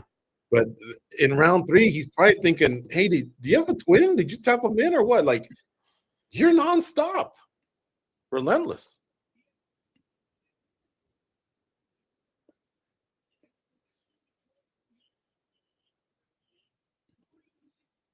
I was afraid for Mario's arm when he got taken down like that. Shogun versus Coleman. Yeah. In this particular one, it looked like maybe a collarbone or a shoulder. Well, the good thing for Bautista is he knows that he belongs. Now he knows what he needs to work on. And we'll see. He definitely didn't come off as a scrub to me.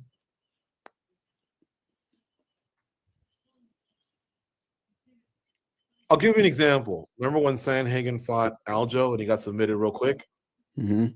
I didn't call him a scrub, but I just remember thinking, oh, man, okay, he's not where I thought he was. And then, of course, Sandhagen, a couple losses more, but a lot of wins. And then when he fought again, he looked pretty good against a Merab that just seems to be pretty special at this point. But no one came away thinking, Sandhagen sucks. We all just said, wow, Merab's incredible. Right. And I think that's what Bautista can be a little proud of is he didn't come off looking like he sucked, even though it's going to be 30-27 across the board. But he has to improve, and that's that. 2 more fights to go. 2 title fights.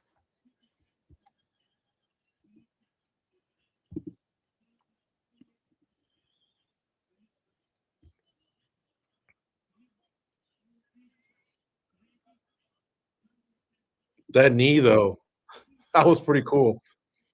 How can That I was his describe moment. it? The knee was like, so it wasn't the Masvidal straight up the middle. Oh my God, I just need the table. That hurt. It wasn't the straight Masvidal knee, jumping knee straight up the middle. And it was kind of like, and it wasn't like a head kick like what you saw earlier.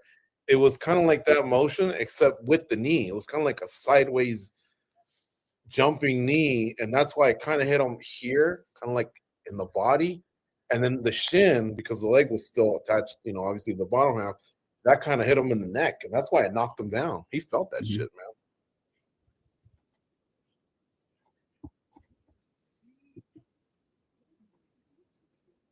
Alistair Overeem in the house. Tai Tuivasa is in the house. Kamaru Usman.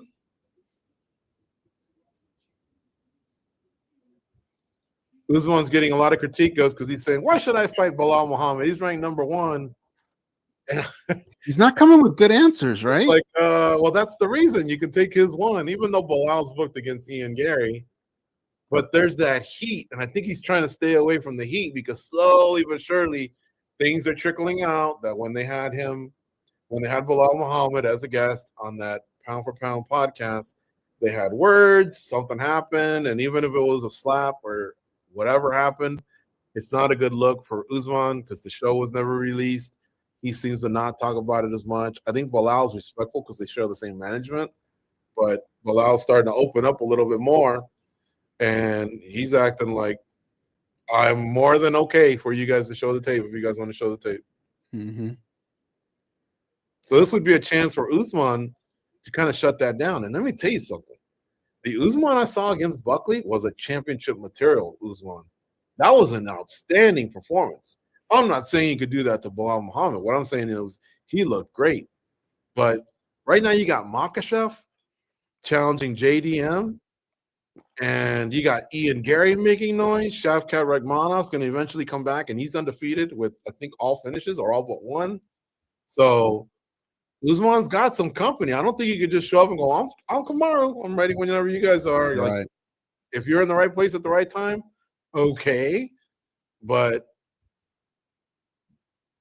that seems hard to convince him of, though. I know. I think he's not getting younger. Do that. All right, you want to make this next pick? I do. Dern is minus 145. Jandiroba is minus 120. How does he say it? Jandiroba? So you know that R? So for Virna, he seems to eliminate the R, and he says Vina. Jandiroba. So that R becomes an H, like Hoist Gracie. Mm-hmm. Vina Jandiroba. Just stick with Virna Jandiroba. It's easier. Yeah. Which way you leaning? Or some in our Slack have been calling her VJ all week. I like Dern. I'm going to go with Dern. Ever since I saw her, I thought, oh, man, if she could be a champ one day, that'd be tremendous. She reminded me a little bit of Ronda in the sense that she was, a good-looking gal, and she was just a submission machine. One came from judo, the other one straight from BJJ. But, Mackenzie had early troubles with the scale, and then she had some key losses. But lately, she's been on a roll. She's won 2 in a row. She's 4-2 in her last 6, if you want to look at it that way. She's got to win over Jandiroba. She was very honest with me in July when I interviewed her at the UFC Fan Expo. She says, I'm not ready for Zhang Weili. Zhang Weili was still champ at that time. She was like, I'm not ready. I need a little bit more, and then I'll be ready. But now this opportunity was created when Zhang Weili moved up to challenge Valentina Shevchenko next month at UFC 322. And so they had to pick the best 2 that were left over. Well, you're not going to pick Panda. She already fought for the title. So did Amanda Lemos. So did Tatiana Suarez.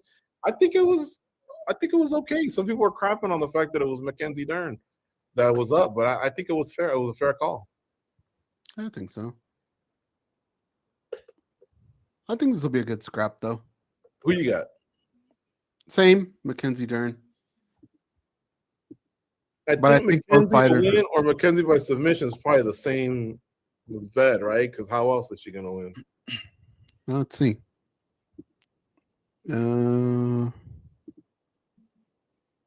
Dern by Turn by submission is plus 225. you can do Dern by submission or submission for even money. And then Dern by just submission is 300. Dern by submission in round 1 is plus 1100 goes. So she's going for that early takedown, and boom, she gets the submission.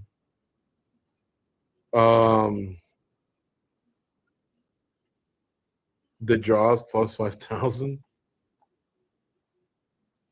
I'll tell you why the draw is not a bad bet.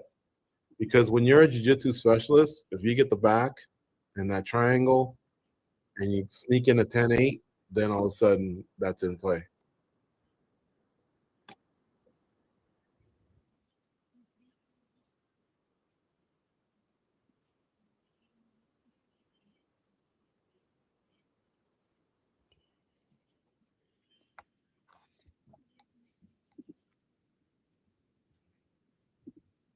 I want to make a play. Are you going to make a play? Like outside of what we're doing here? Yeah. No.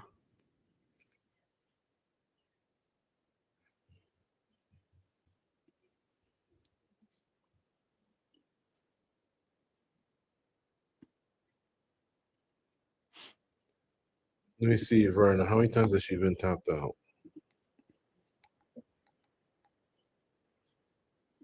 She's 22-3, very respectable. She's a Brazilian Jiu-Jitsu black belt, it appears. She's got 14 of her wins by submission, only 1 KO. 7 by decision. And her losses, all 3 have been by decision, goes. But now she's facing an Abu Dhabi world champion, too. You know, that whole there's levels to this thing. I mean, who was the girl that completely smashed her in grappling not too long ago? That was Mackenzie? crazy. Like when you're that chick was a world champion though in submission grappling. Well, still, I'm just saying, like, same way you said there's levels to it, there's even other levels, right? Like, Oh yeah, no doubt. Mackenzie's not the best right now. She's years removed from that. So you know how the game's changed with all the leg lockers and all these different submissions and attacks. I remember when Ben Askren wrestled against Jordan Burroughs. I think he lost 10-0, 15-0. He got thrown off the mat. Like those reps were years ago. But you know what? I don't hold that against him in any way. If anything, I think he's more gangster for doing it. Because that's a guy that was in his absolute prime versus a guy who hadn't done that in a while, you know? Like, I think that takes a lot of balls to go out there and do that. I agree. And yeah, it was almost comical at times. But props to him, man. A lot of people are so worried about what they're going to look like, what people are going to say. But he went out there and he did it. Yeah.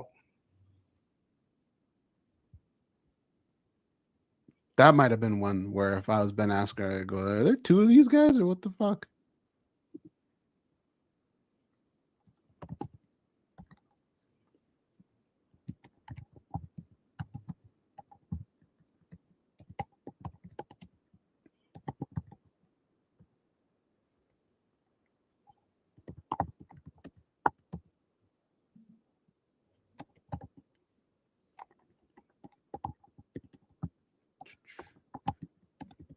All right.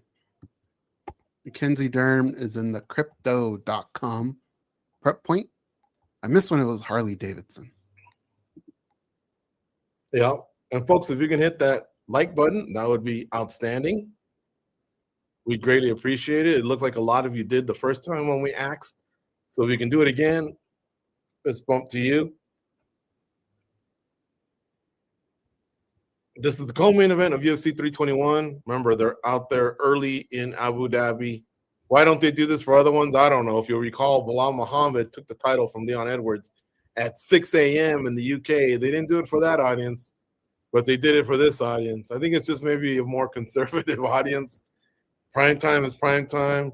They're investors in our products. We work with you when we can. Whereas, let's face it, in the UK, people like to get out there and have fun and stay out late at night. So, same with Brazil. I know that there's been main events that start at 3 a.m., 4 a.m. in Brazil too. Now, I've been to Brazil and done the same party late at night. In the UK, I went with our parents, and I couldn't stay out that late. We kind of had a stricter schedule, but you could see that, there's nightlife and people love going out, getting into some trouble. You want to hear a crazy conversation I had 2 nights ago? Sure. My birthday last year, not this past year, but the one before, that thing that we do, if somebody put a gun to your head and said, was there a moment where all 31 people were asleep at the same time, would you say yes or no? Now, keep in mind, there's people on different time zones. Some people are partying later than others. Some people just like normal people. You just can't fall asleep, right? But was there one moment where all 31 people were asleep at the same time? Guns to your head, what would you say? Yeah. Really? What time would you guess that was? I went with 3:45 a.m. Just one night? Just one night. Because night one was pretty active. So I would say night 2 is probably when a lot of people said, I'm going to tuck in a little earlier. But if you had to pick a time, I wouldn't say 5. I think someone sets their alarm at 5. I got to catch the sunrise. I got to go for my walk or something.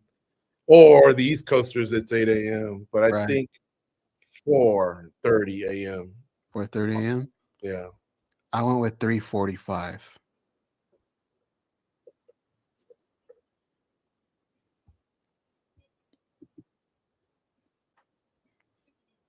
Virna's now in the prep point.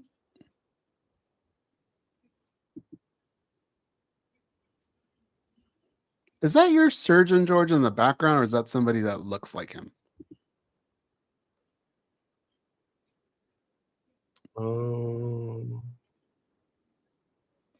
See right there? Yeah, that was him. It is him? You gotta bust his balls and see. He's gotta have another suit.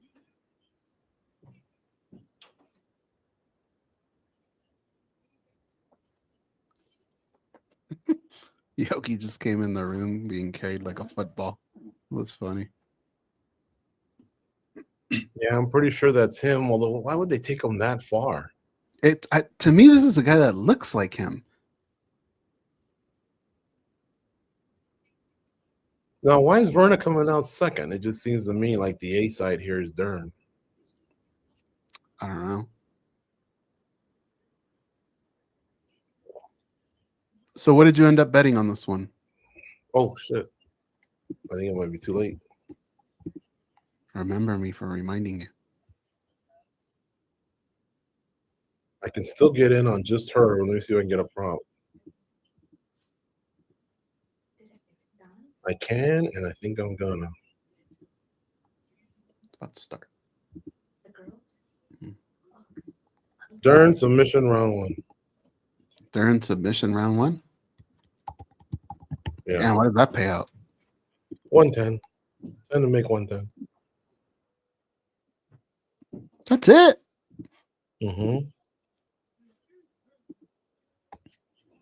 I get submission, but calling first round and everything, that would give you a little bit more.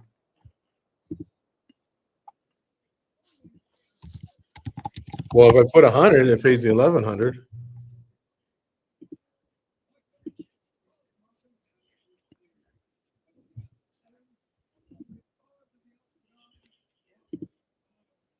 Chris Lee, Sal Diamato. I didn't hear the other name. Did you? No.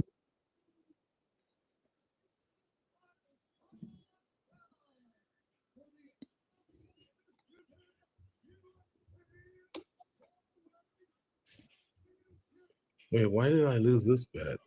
I had Murzakanov. Under in the Aspinall fight. Under in the Dern fight. Oh, I had under in the Nurmagomedov Bautista fight. Okay.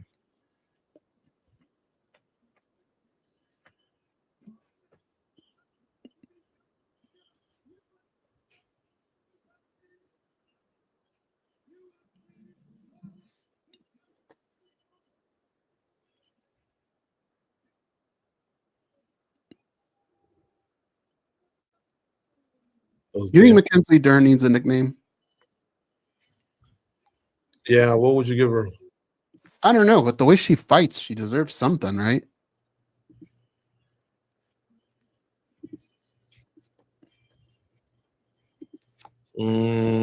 Marvelous Mackenzie Dern. Did you know that?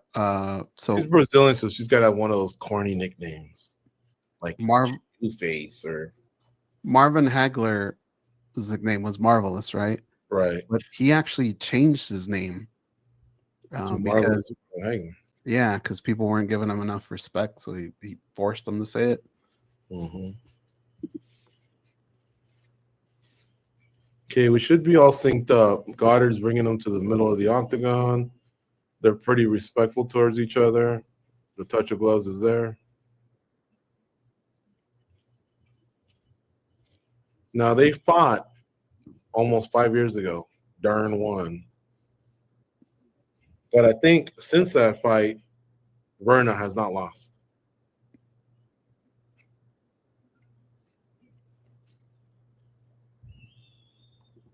Someone will be champ. What if it ends in a draw? Then it stays vacant. They exchange leg kicks here.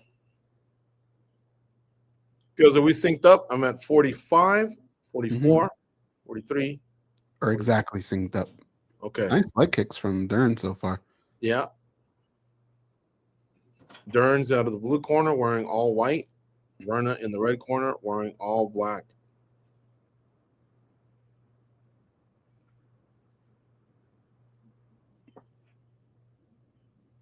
I feel like I didn't see enough Dana White hype jobs, interviews, where he maybe could have done a better job of saying, hey, you know, these girls deserve it. One of them's going to be our champ. Did you see a lot of that? Not really. Or just anything from the UFC? Like, I think a lot of it was based on Aspinall against Gane. Mm-hmm. And you wouldn't have had a hard time convincing me that Umar Nurmagomedov and his, return from his first loss was the co-main event. This fight didn't get talked about as much. Oof. Dern just threw a missile, but it just missed. Yep. Yeah, this has been kind of weird card as far as publicity and all that. Nice leg kick by Dern. Virna tries to go for a takedown, and Mackenzie fought it off. So we're at 3:22, 3:21, and 3 minutes. Sorry, 3:20 left here in round one. Dern threw a nice stiff jab. Oh, overhand right lands for Virna. Clean. Dern can take punishment, man. Yep. Inside leg kick there by Virna.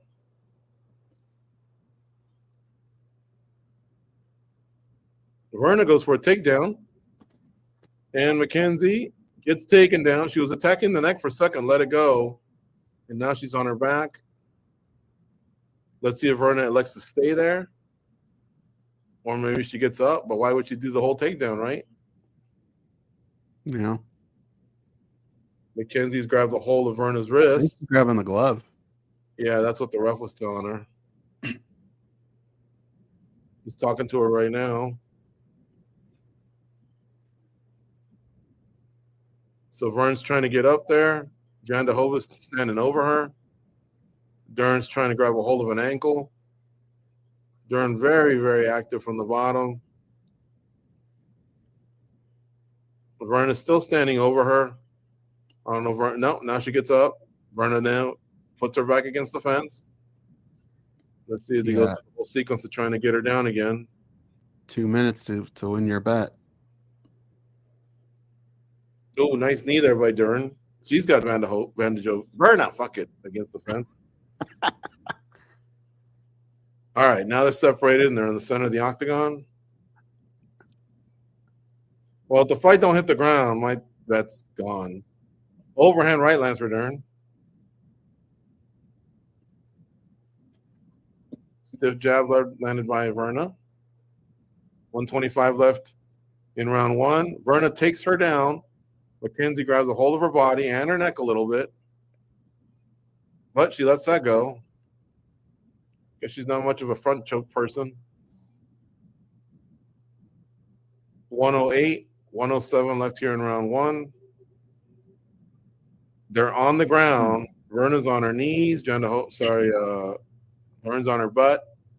They're locked up a little bit here, but nothing's going on. 55 seconds left in round one.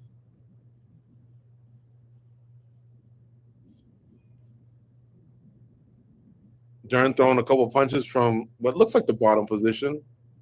She's going to try that throw watch. Nope. I don't know if she's going to have enough time to go for a submission if she does get her down. Dern's trying to put her against the fence. Virna's throwing a couple knees up the middle.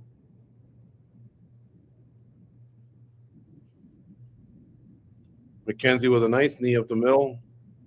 Virna fighting for underhooks. 15 seconds left.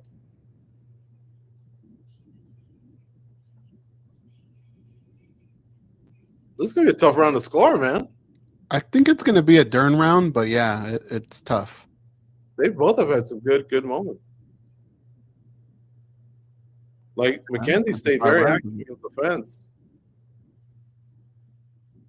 I didn't watch the round close enough. I mean, even though I told you guys what was happening, and I guess I was maybe looking at it more from like, what can Dern do? What can Dern do? I was so concerned with the prop bet, I probably missed a moment or two. I think I would score for Dern because Virna didn't do much with her takedown attempts, but and when she did, Mackenzie was so active from the bottom that it kind of nullified it. if you can hit that like button, the thumbs up, that would be great. I know a lot of you have. Thanks to everyone that tunes in. Let's see what the live betting is. Usually that gives us an idea as to who may have won round one. Remember, the odds were pretty close. Dern was the favorite coming in. As of right now, Dern's minus 185, Jandiroba plus 125 goes. That leads me to believe that they gave round one to Dern. Or at least that's what the punters, the odds makers think that the judges, the sharps, went with. Yeah. Dern puts her up against the fence. Jandiroba looks okay, comfortable.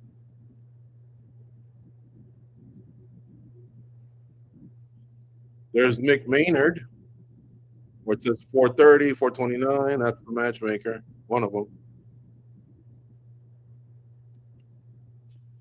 Oof. Looked like Dern landed a nice right hand behind Yeah. him.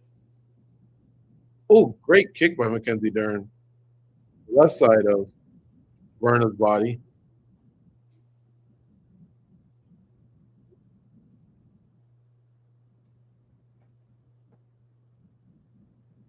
Nice right Another hand from left Virna. right hand.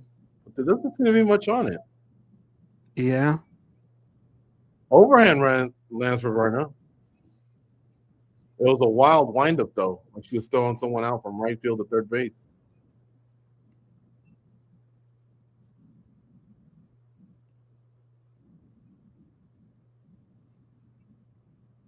Our dog is acting like a cartoon right now. All the noises and stretching and yawning. We're at 3:25 left in round two. They're very active, folks, in the sense that they're throwing punches. Some are getting blocked or they're pulling them back. So there's not a lot landing to report. But Virna just got a nice takedown on Mackenzie. Some of those are pretty easy, actually. I think part of it is Mackenzie doesn't mind being put on her back because she knows she can be effective from there. But she has to realize that if she doesn't do anything from that position, the judges don't really see it that way. They see it as a takedown. Correct. She's throwing some strikes from the bottom. Jandiroba just landed a couple from the top. Mackenzie's guard is closed. Let's see if she sets something up. Maybe tries to trap an arm. Yep. Oh, I thought maybe she might be going for an arm bar, but Virna shut that off pretty quickly. Dern gets back to her feet. 2:30 left here in round 2. Dern throwing a couple jabs. One landed.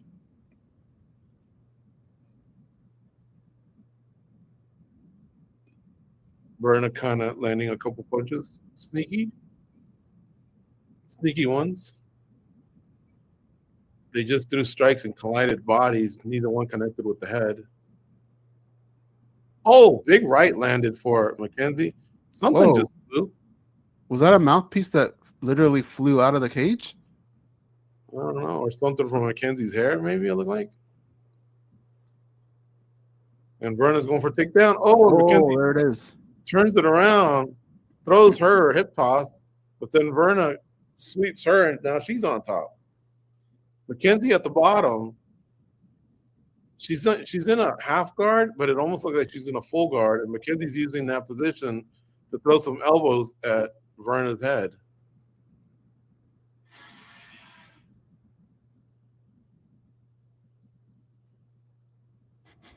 Virna now lands a couple of her own hammer fists.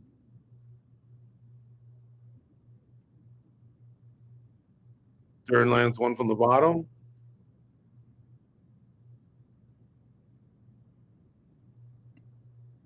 See, this is what's so hard to score. Yeah, but you got to give, I think, the credit to Virna here. Yeah. Her punches probably are a little bit more damaging than the ones coming from the bottom, even though it's not many.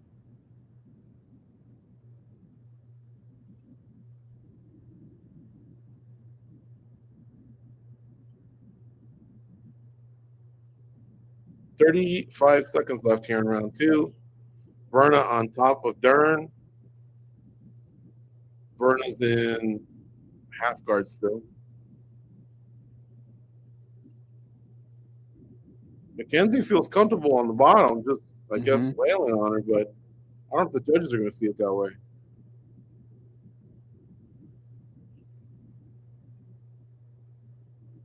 Now Virna stands over her. 10-second clappers up. Mackenzie with some up kicks. No one's ever liked that butt scooting. Nice left hook lands for Virna. That's a Virna round, Goze.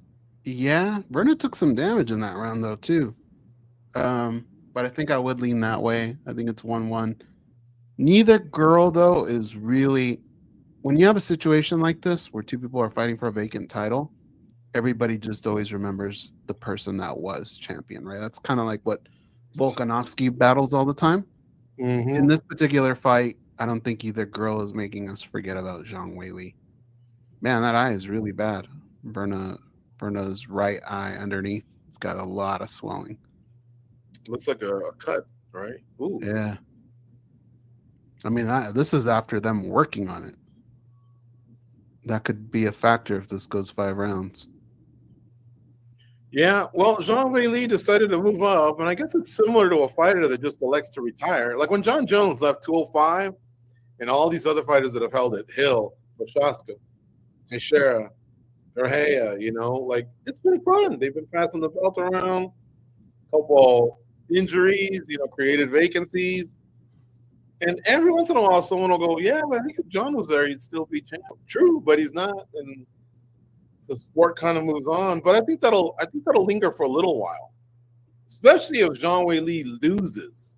Because if she loses, okay, now what? Like a lot of us will still think she's the best strawweight in the world. But if she wins and then starts her little thing with title defenses up there, and this division then starts to breathe, then we move on. Oh, ooh. So see, I thought Dern hit Virna, but Virna wound up on top. She must have snuck in either a punch or some leverage? Because she landed on top of Dern. Virna gave her a punch too, but I think it's more willing. Dern's more willing to just go down to her back, and it doesn't look good in the eyes of the judges. 10-9's coming in for Virna. Mackenzie just did a great job to create space, and now she's back on her feet. We're at 404, 403, 402 of round 3 of this 5-round title fight for the vacant strawweight title. Zhang Weili moving up to fight Valentina Shevchenko, and Goze and I will be there for that watch-along. It's next month. They're going to be at Madison Square Garden. JDM versus Islam Makhachev. And we also have Valentina Shevchenko against Zhang Weili. So 2 titles. They added Sean Brady against Michael Morales. Bo Nichols back. Carlos Prates versus Leon Edwards. Gregory Rodriguez against Roman Kopylov. Aaron Blanchfield against Tracy Cortez. Good, solid card. That's on November 15th, UFC 322. Back to our normal start time, 10 p.m. Eastern, 7 p.m. Pacific, and Goze and I will be doing a watch along for that. Now, back to this fight. We're in the middle of round 3. There's 2:55 left in the round. Wow. Both standing and in the middle of the octagon. Go ahead, Goze. Dern's right eye is almost as bad as Virna's right eye as well, with swelling underneath. And it looked like Virna just landed a nice punch to that eye. Mm-hmm. Nice left hand by Dern. And Dern, almost hip tosses her again.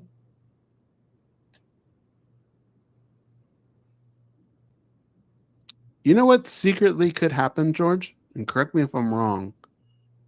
The United States does not have very many champions. And I think Mackenzie was born in Arizona, wasn't she? Think so. Let me look it up. Go ahead. Well, that could be another American champion, along with Kayla Harrison. Yeah, she's often gotten criticized for her accent, but she was born in Phoenix, Arizona. Although, if you identify more as a Brazilian, because she's gone back to Brazil and lived there for long spells, but she was like a high school athlete, in Arizona, and lived in the United States, kids from the United States. But I think the criticism is she identifies more as a Brazilian. Who knows? I mean, I honestly don't have a problem with nothing, her accent, if she lives there or goes back and forth. You were born here, you're an American. Now, if she's setting the flag on fire and all that, then, you know what I mean? So what are you getting at? Are you hinting towards the White House? Yeah, I mean, just the hobo, the more and more we kind of do that landscape of flags and all that, the United States has kind of dropped off a little bit in champions. Did I send you an Instagram video about 2 Asian guys predicting the future? No. Like 2030? She threw 2 elbows at one time. It was pretty funny because they were giving us all kinds of like Eastern European, Middle Eastern names that are at the top of the bill. Of course, they were kind of goofing. Oh, that up kick. That's illegal. It looked like Mark Goddard warned her, but it looked like it went chest goes, and then the leg extended to the face. So by the letter of the law, it was an illegal strike, but I think Goddard gave her a pass. Maybe because the intention wasn't there. Virna lands a nice overhand right. Man, their faces are battered. Yeah, and this round's over. Virna's got problems on both sides of her face now. Give me 1 second, right? Go ahead.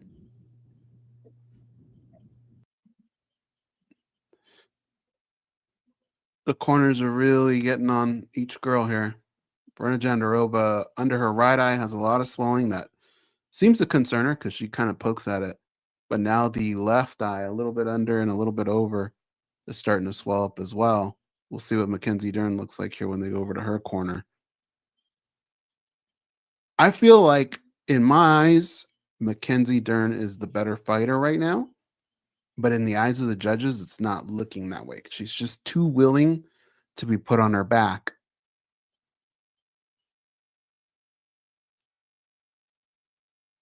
And she's causing damage from down there because you could see Virna's face is lumped up. She's taking some elbows to her head.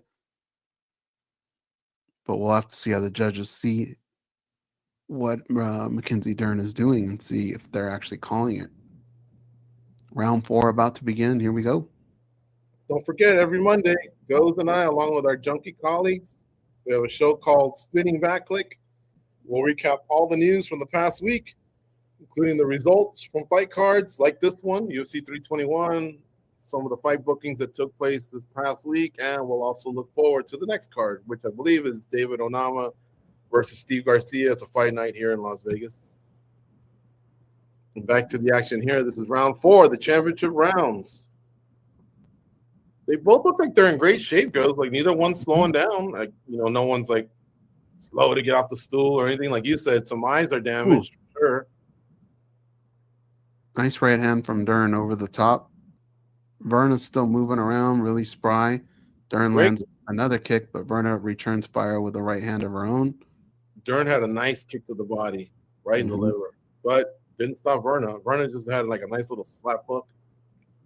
She's aiming for that eye.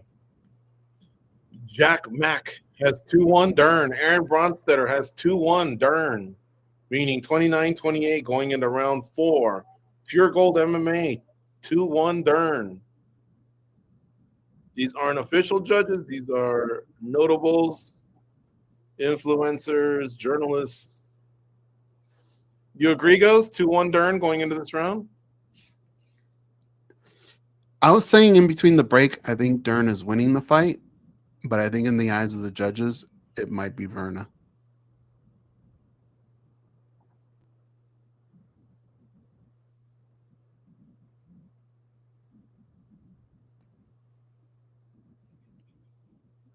They got to come out and do something, though. They're exchanging a lot of tit for tat. Whoa, Mackenzie Dern comes forward with some strikes. She likes to put together that three-punch combo. Usually the first... Dern's ducking in for her takedown now. Yeah, usually the first and second punches aren't really effective, but the third one usually gets through. A top position Dern will be a lot more dangerous from her being on her back. But she gave up on it, and now they're stuck against the fence with 2:40 left in round 4. This is the vacant UFC strawweight title fight. It's the co-main event, UFC 321. Why is it early? Because this is prime time in Abu Dhabi, and the UFC goes prime time once a year when they go every October to Abu Dhabi. This is live, and this is the co-main event. Previous fight results, Umar Nurmagomedov. Actually, let me leave that alone. I think we're still within a window where some people are catching up or they plan on catching up. I'll let them. Mm-hmm. Oh. But in this day and age, that's kind of on you. If you are listening to a watch along or people commentating about fight, you cannot hold it against them. If you really don't want spoilers, you don't tune in. I hate it when people say, "What are you doing?" It's like, well, what do you expect? Just because you had something else going on, we didn't. Mm-hmm. You can't help it if people in the chat are talking about it still, or if the podcast says anything. It just happened one fight ago, so I'm letting people catch up. But I had every right to tell you what happened. Good fight, too. Amongst friends. Oh, wow. Oof. In texting, I think you have to at least say, "Hey, man, are you watching the fights?" before you say anything. But if you're on social media, it's the Wild West. Goddard lets Dern stand up. Virna's still kind of explosive and strong. Mm-hmm. Like when Mackenzie tries to take her down, she doesn't seem to have a lot of power. But when Mackenzie throws her arm punches, I take it back. Dern just got her down.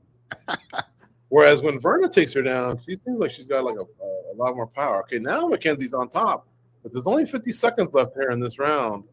I don't know if it'll be enough to really get going. And remember, Virna is also a black belt in Brazilian Jiu-Jitsu.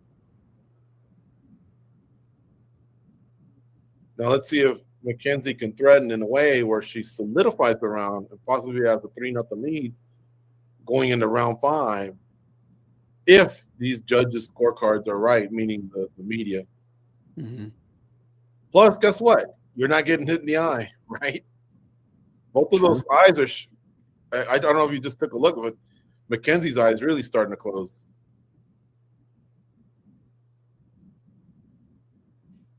Yeah, she's Dern on top. She's trying to create distance so she can rain some elbows or punches, but Virna's just holding on to her. And that's it. That's the end of this round. I got this 2-2, but if I had to go another way, I'd say more than likely 3-1 Dern.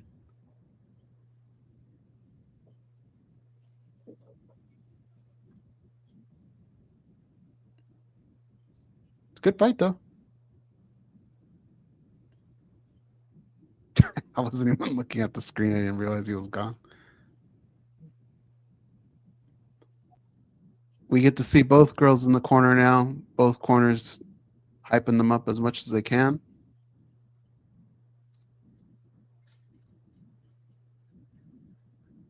What's that noise? You hear that? It's like somebody's stomach is going on for something. Because if you were rich and famous, you had to put together a security team, but you wanted to make sure you had, like, let's say, 3 guys and 1 gal. You're really that important, right? 3 guys and 1 gal? Yeah. And with your gal, would you rather have Virna Jandiroba, who looks like more menacing, right? Like, hey, I ain't fucking around here. Mm-hmm. Or Mackenzie, obviously, you know, she's got her good looks and her smile, but maybe that's the deceiving part. Like, you know. Who would you want on your security detail?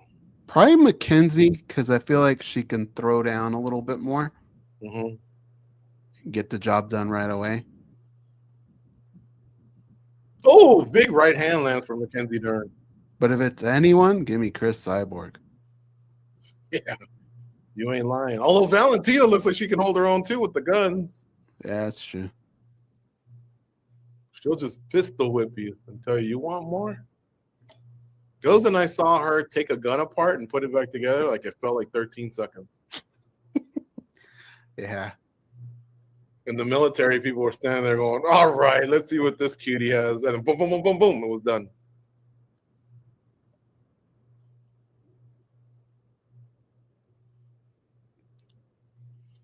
.355 left here in round 5. Did they flash media scores yet? I don't think so. Ooh, nice knee from Jandiroba. Look at Mark Goddard's position. He's like a catcher holding onto the fence. But he's arguably the best ref in the business right now, or Herb or Jason or one of those.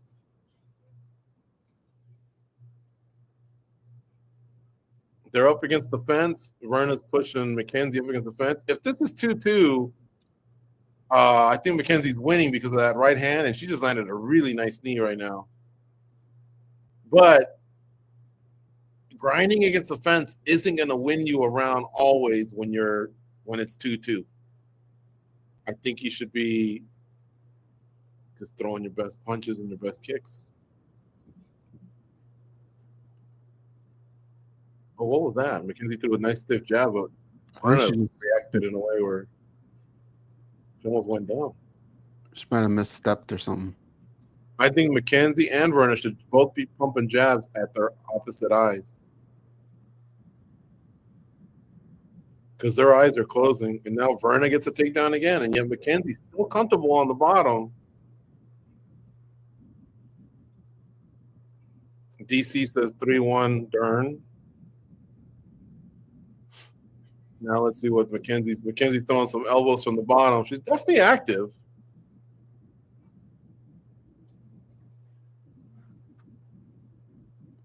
They both have cardio. That ain't no question. There's 2:10 left here in this fight. I'm gonna go back to something Goze said. Do either one of these look like they might have had something for the channel? No. But, it's like she hasn't lost, but Rose gave her 2 of them. She's lost 3 times, I think, and Rose gave her 2. So, pretty much other than that, she's looked kind of like Umar, just a wrecking ball, just like Marab. This is good work from the bottom from Mackenzie Dern. Virna stands up. Hopefully the fans kind of like pump them up this last minute. This is a great title fight. I wish we knew it was 2-2 because then it'd be an interesting finish. I think it's 3-1, and I think Dern's winning this round. But Virna might have just won it back. Well, who knows? It just seems quiet over there for a title fight. Mm-hmm.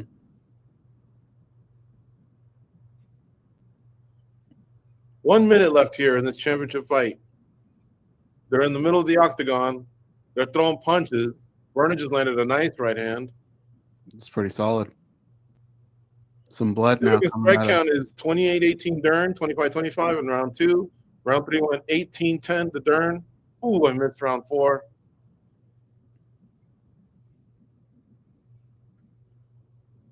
Mike Bell, Chris Lee, Sal D'Amato, all Vegas judges, we call them. They're in good hands here with 30 seconds left. Both faces are bloodied up. Both have right eyes that are closing. Mackenzie kind of throwing some lead elbows there. Man, look at that. Virna switching stances. Virna fakes the shot and goes over. Doesn't really land. Mackenzie gets a nice timely takedown. She's on top to end the fight. Not Just doing let it much all go. competition. One little hammer fist. Here goes another one. That's it, folks.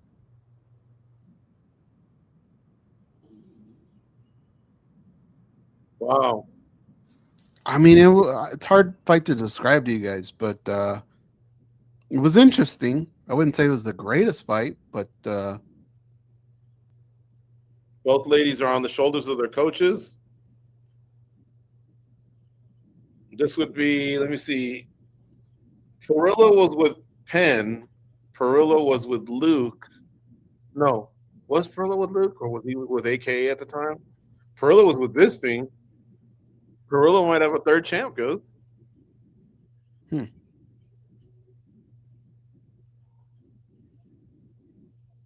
See, there's that kick. Well, was it an upward kick? Oh. Yeah. They're showing the replays of some of these punches that are landing on those eyes. Both of them have right eyes with mouses on the bottom, but eyes that are really purple and just really messed up.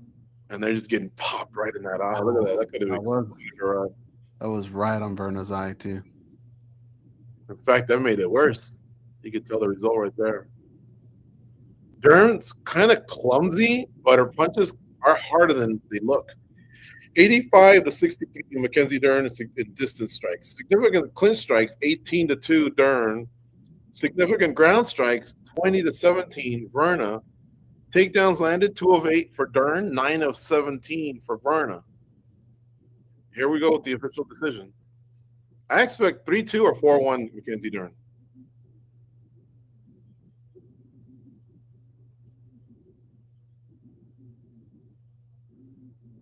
(48-47), 48-47, and 49-46. I don't know how I said it.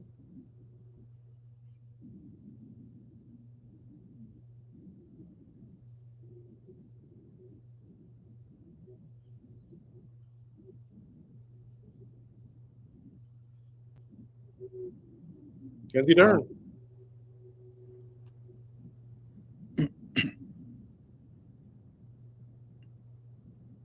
It was a close fight.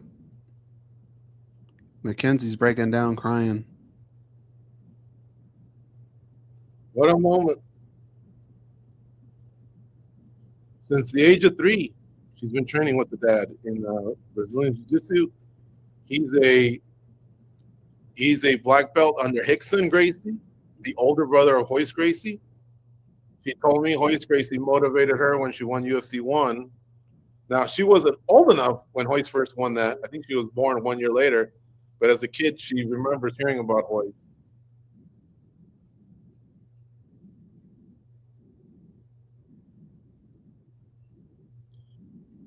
That's crazy, Goze. She just said it too. She's won the ADCC title and now a UFC title. That's pretty gangster. Mm-hmm. Man, that eye is brutal.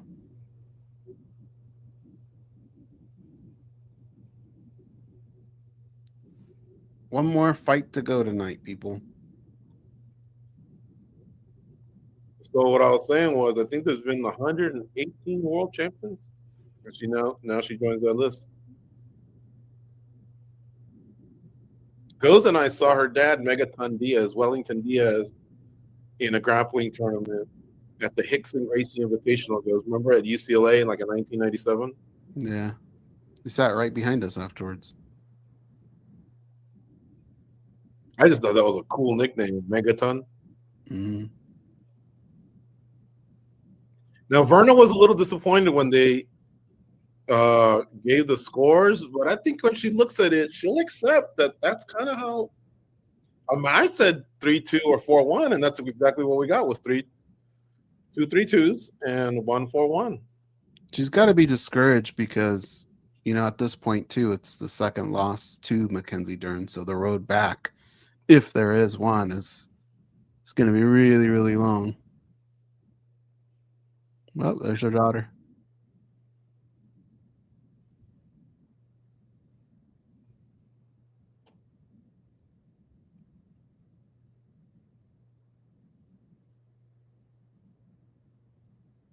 That's her daughter.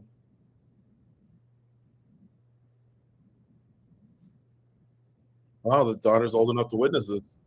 Mm-hmm.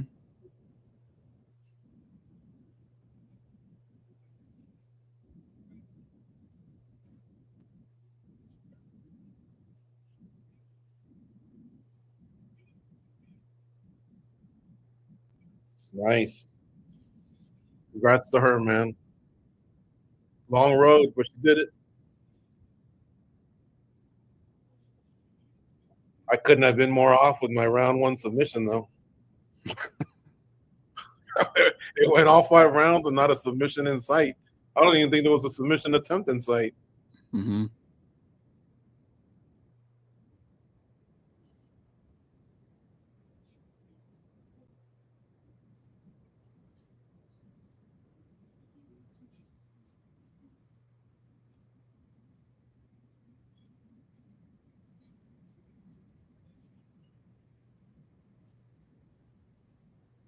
Ooh, look at that.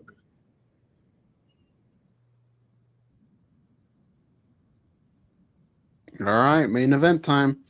Goze. Oh, man. Imagine the direction this will go in if this guy loses. Oh. Holy cow. All the I told you so's, all the text and emails and not email, but posts on social media, especially if Gane lights him up. John Jones will be in a cage fast if that happens. But if Aspinall does it and he does it quick, I'm telling you, that's pretty much John who? I mean, he's still the GOAT, but we're just, you're not the baddest man. Like, I don't know. He cruised in after Francis left. He did his thing. He's the GOAT. He's got the numbers. He's not everyone's GOAT, but he's one of them. Mm-hmm. But yet, if Aspinall wins, it's not a good look for John Jones, I think, because of when he squeezed his little run at heavyweight. Well, Tom Aspinall is minus 425. Ciryl Gane is plus 310. I'm just going to go Aspinall KO round 1.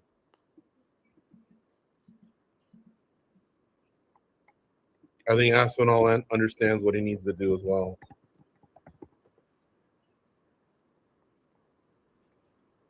Man, it looks like shit outside. It's supposed to rain or what? I don't know.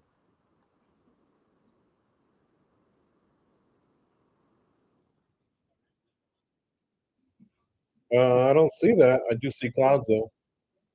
Yeah. Yeah, that's too much to lay on Aspinall. Heavyweights, anything can happen, but a prop, gamble less. Well, all the props are gone.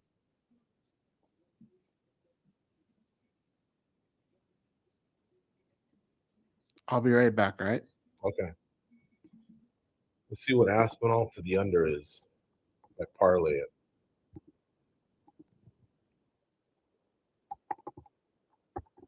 If I do 100 on Aspinall to the under, I win 133. I wouldn't call it even money. If anything, it's plus money. But now I got to get two things right. I'm pretty sure about Aspinall. But can he do it in 1.5 rounds? And Gane didn't knock him out in 1.5 rounds. And Gane had a compromised knee, but still had hands.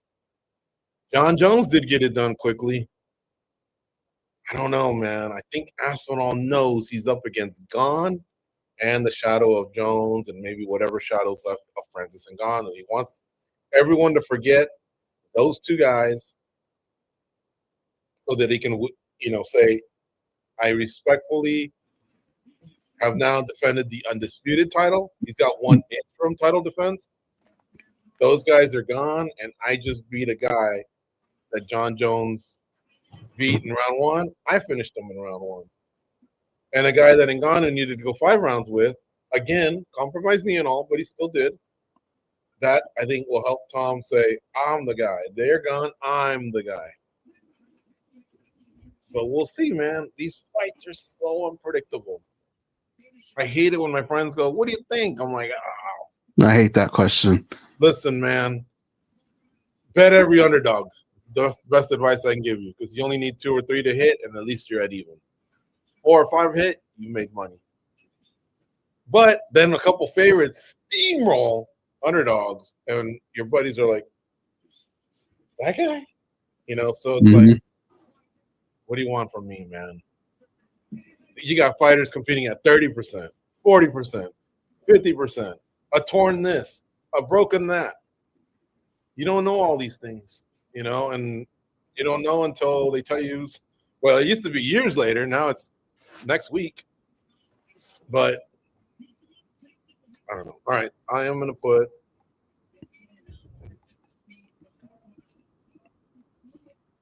You're doing Tom Aspinall by KO round 1, right? I'm going Aspinall to win in under a 7.5 minutes, 47 to win 63.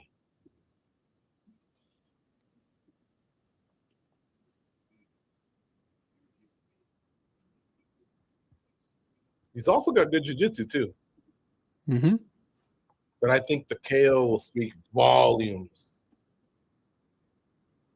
Watch Dana White. Dana White, although lately what Aspinall's dad's been saying about we ain't signing no contract, we're going to boxing, who knows? And I think Aspinall might have said something that he wouldn't fight a teammate.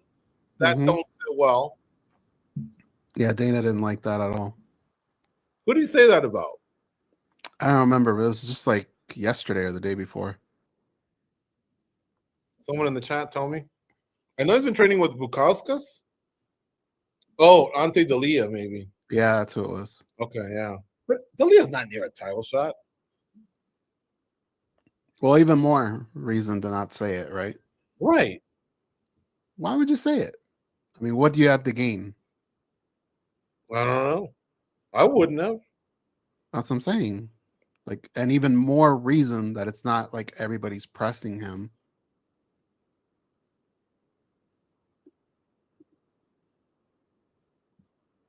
Plus, learn from your predecessors. There's a history of this.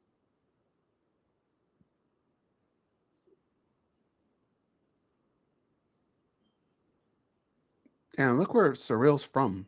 You read all that? La Roche, Suryon. Oh, it's gone.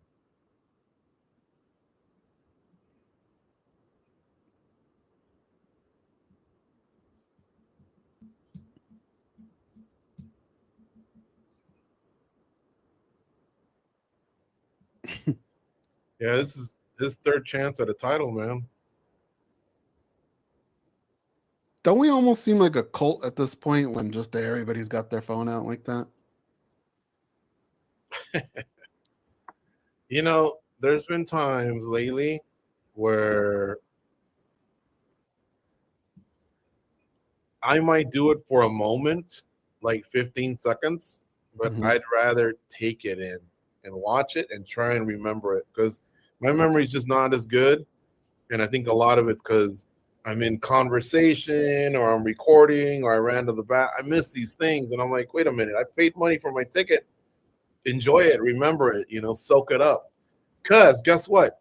All you have to do is Google or go on YouTube and just put UFC 321 Gane walkout. Aspinall, someone's got it. And I guarantee you, someone probably has a better camera phone and a better seat than you did. And there you go. There you can relive it there. Because the reality is, Goze, how many times do you really go back in your phone and look at your own video again? Honestly, go, I was there, like. I do a lot. I think. You do?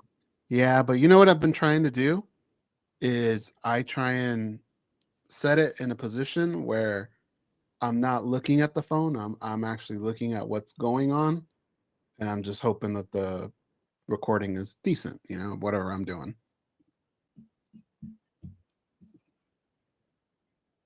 As where before, I would have the phone like this, and I'm looking at the phone instead of looking at what's going on. Yeah. Well, I mean, I do go back and look at stuff, but I don't just do it that often. Like right now, you just talked about Valentina, right? And what she did with the gun. Somebody said something on text about that. So I sent them a video of her doing something like that, right? On the trip. So it's like, I go back to videos so much. Well, something like that, you could almost set the video to her doing it and you still watch it. I'm talking about a concert or a game. I don't know. I like to soak things up with my own eyes now. I've done it before. I definitely have done it before. And I do go back to some videos, but like you just go on a deep dive on YouTube and you realize, well, I wasn't the only fool at that event. Oh, holy cow, they got a better angle. Like, what's some of the guy that joins in like the 3-minute song? I get the last 45 seconds, or I was behind someone with that was taller than me. It's shaky. I don't know. Last night during the World Series, I went back on my phone to the video when Chris Taylor hit that homer. Remember that we were at against the Cardinals? Yeah. I wish he was still with the Dodgers. He started the year with them, and then he got released, and then he went to the Angels, and I don't think he did well there. But I know he was like a low 200 hitter. But, man, like, there's still something about, like, Kike Hernandez, that clutch he is in the playoffs. There's just some guys that are gamers in the playoffs, man. And he's utility. But I'm sure they have their reasons.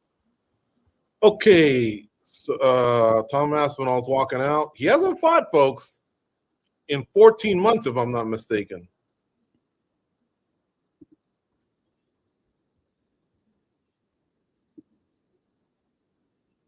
But he's young, in good shape. He recovered from a serious injury a few years ago. He's been telling people, I just want to fight. Like, let's just get to Saturday. Look like everything's just gotten on his nerves. And I think he was worn down from that whole John Jones thing, Goze. I think so, too. That's a lot of stress, People telling you you're wasting the best part of your life. So much to deal with. And he got punked, too, because remember, he went up to John Jones pretty respectful, and John was like,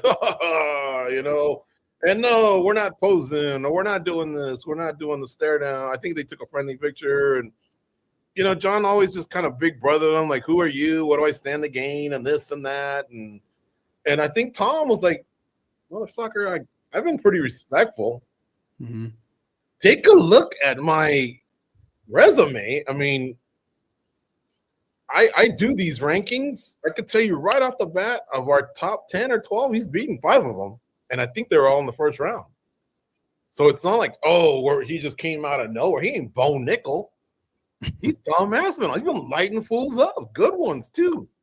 And so he went through all that. And then the whole $30 million, they gave it to him. And I need 9 months to prepare. And maybe International Fight Week. Maybe this, maybe that. Oh, my God. He's just gotten treated like shit. That's why I think a first-round KO really sends a message. I mean, it does, but you hope that he doesn't play to that, right? There's too much on the line. If he can pull it off, it'd be great, but it shouldn't be his focus, right?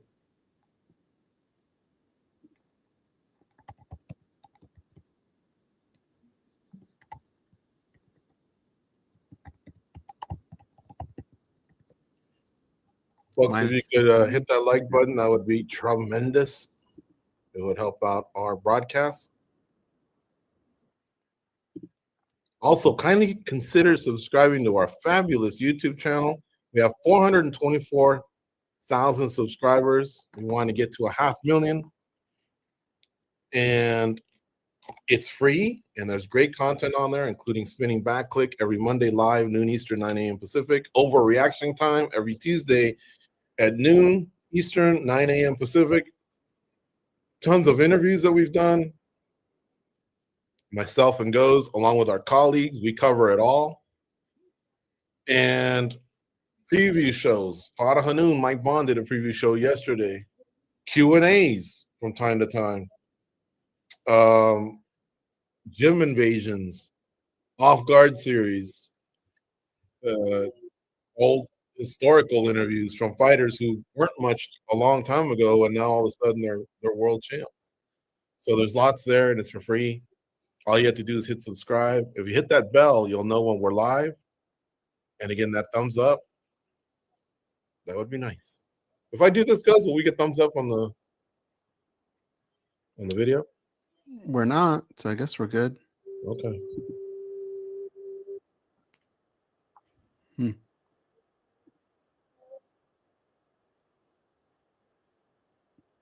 Remember somebody was saying something like maybe talking about somebody that had passed away, but when they were talking, they were doing this, and the thumbs up came when all that first started. Yeah. That was so awkward.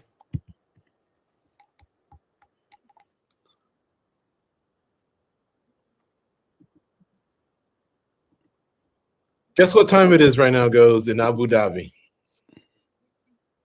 I don't know what. Just take a guess. In Abu Dhabi right now, it is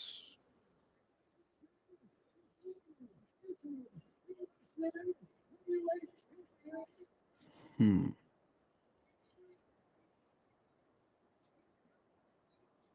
a.m. 12:44 a.m.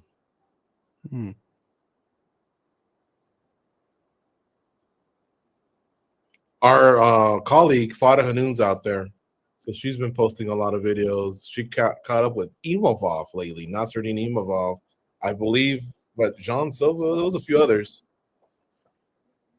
I just saw Jean Silva a little while ago. And she's at the event, so I'm sure she'll be there to handle post-fight. In fact, after our watch-along, another stream will fire up, and you'll get to see the post-fight. Dana White's there. I'm sure he'll speak, along with some of the winners from today's card. Nurmagomedov defeated Mario Bautista. Yeah, I said I was going to hold off on results, but I think it's time.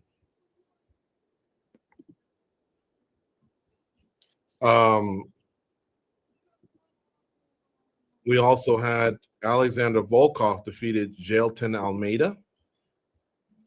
Azamat Murzakanov defeated Alexander Rakic.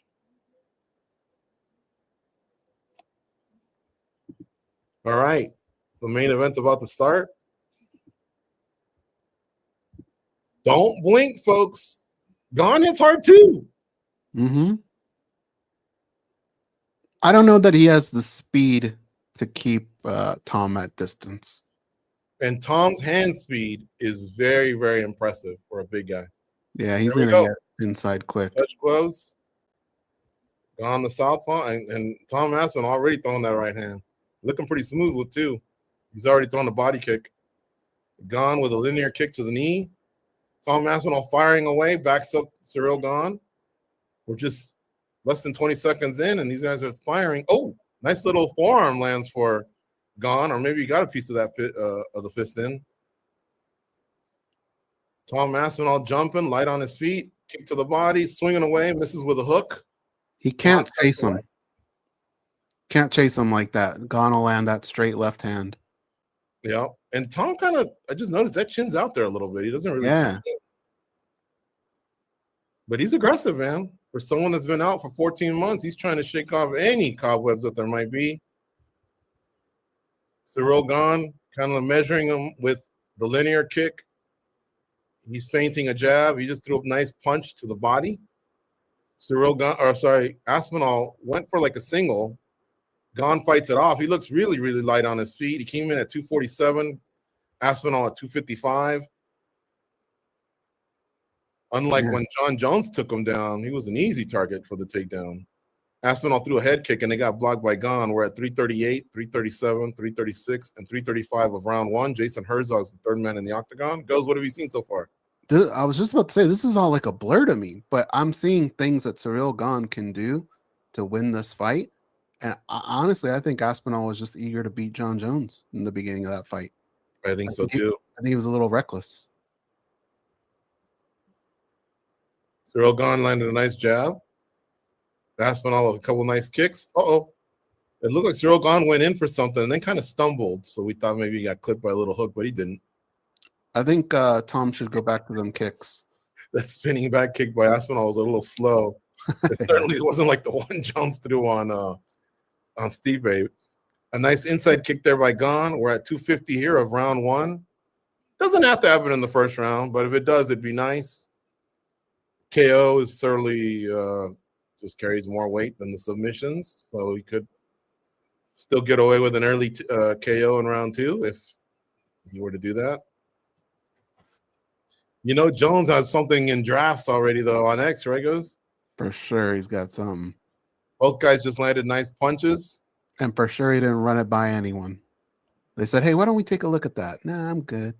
220 left here in round one. What I'm seeing is a lot of exposed fingers.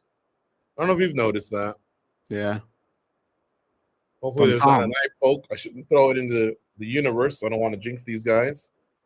Gane is not fighting like anyone that's scared of Aspinall's power and hand speed. I'll give him props on that. Especially a guy that's got his back to the wall, because how many more title shots is he going to get? True. Two big heavyweights bouncing around. Got a little blood on Aspinall's nose. I've been trying to figure that out right here, right? Yeah. I think it is a little bit. And Gane just early. A nice jab, and then he got an inside leg kick in. I think Gane is fighting a smart fight. I think he's trying to frustrate Tom Aspinall a little bit. See what he's like a little later. I don't remember Gane being this loose against John Jones. Oh, look like Tom. Oh, yeah. His nose is really bleeding now. And he just landed a nice jab, did Gane, right to the nose. Now, I don't know if Gane can keep this up for 25 minutes, all this bouncing and lateral movement, but he's definitely not a stationary target. There's 1 minute left here in round one. Aspinall's nose is bleeding. Oh, nice leg kick there by Aspinall. Think of what that would have done to a flyweight. Oh, nice right hand lands for Aspinall. The nose is bothering him a lot, though. Now, all this said goes, whatever Gane has done, made his nose bleed, great lateral movement or whatever, he hasn't solidified the round. Yeah. Neither guy has. There's those fingers again. But I tell you, man, what did I tell you? I wish Jason would have said it earlier because I've seen both guys doing it. When Tom was kind of reaching for the head, he did it, and Gane's just leaving him out there. And both guys have big mitts, man. You know what, though? I think this is a play from Aspinall. I think he's either looking for a little bit more time. I don't Oh, know. he got two of them, Goze. Yeah, but he had his eyes and closed. middle finger. It wasn't exactly pokes; they were more like drags, but they were two of them. Mm-hmm. And remember, these are big dudes, so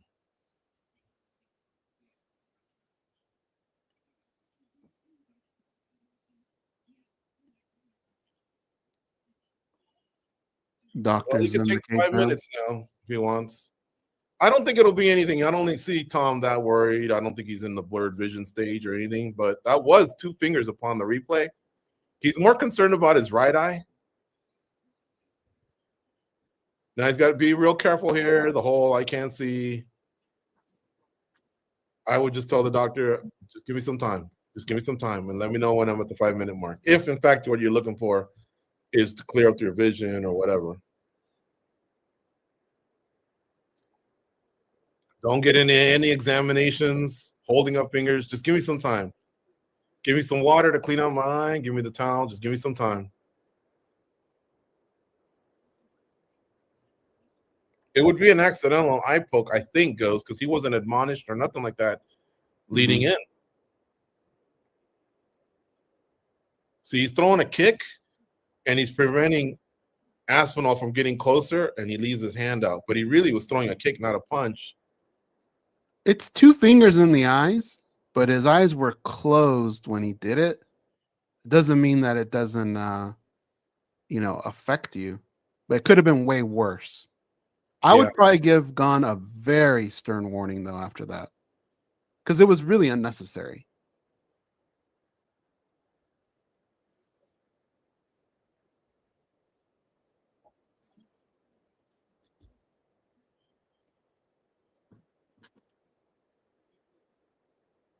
Damn, Tom Aspinall saying he can't see Goze. Don't let it. Herzog's telling him, I'll give you some time. I think you just said it again, right?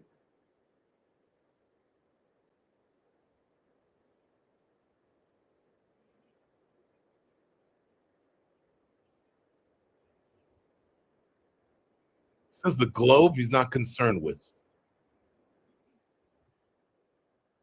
That's what the doctor told Jason Herzog. I guess the eyeball. I don't know.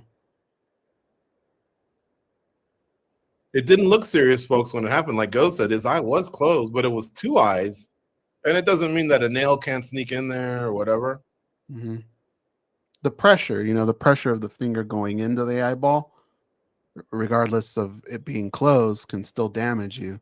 But his initial reaction didn't seem so bad. It wasn't until the referee kind of broke it up that. Now Tom's talking to him. Cyryl's getting close to him. But Tom is showing an expression where he's very disappointed. Mm-hmm. He says he poked me right in my eyeball, mate, is what he told Herzog. Man. There's 1 minute, 15 seconds left.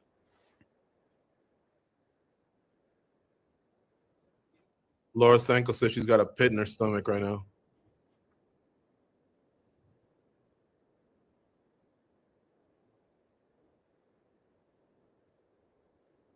I can't see, mate. He's going to stop it. Fuck me, man. Why would you even say that? I mean, at least just take it to the 5 minutes. Then say it if you're going to say it. Unintentional foul. Look at people already getting up and leaving.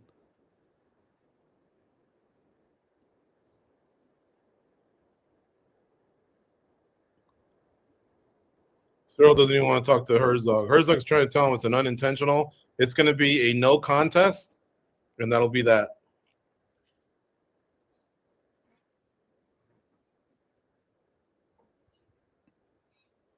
I'm telling you, Goze, I saw those fingers earlier, and I really wish he could have stopped. Timeout. Let's put these fingers away. Blah, blah, blah. Whatever. Well, they wait too long. I see it every week. I see this. They both were doing it. When you said that, like both of them had those moments, but yeah. Am I the idiot that also said I shouldn't have said that because I don't want to put it into existence, or was that something else? No, yeah, you said that. Shit.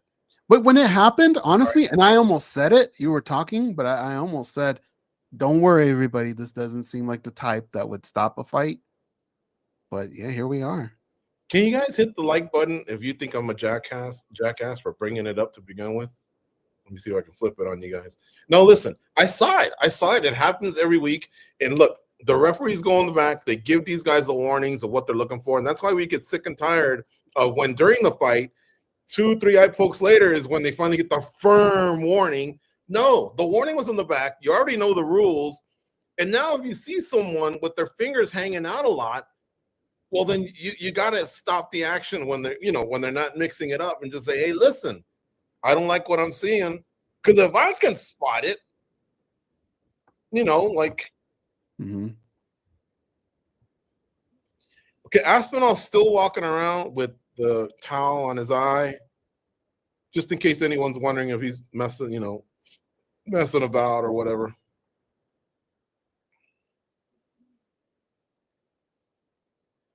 He doesn't even want to talk to, it looks like Ciryl. Looks like Ciryl wants to offer condolence or say he's sorry. And it looked like Aspinall told him, I don't want to talk to him.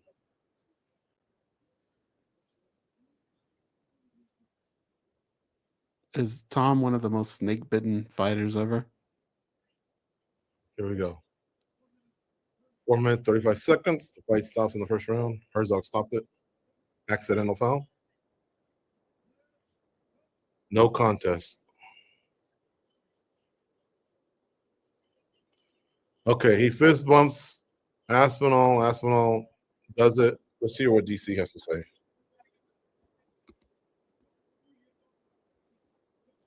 What are you feeling right now, Tom? DC asked him.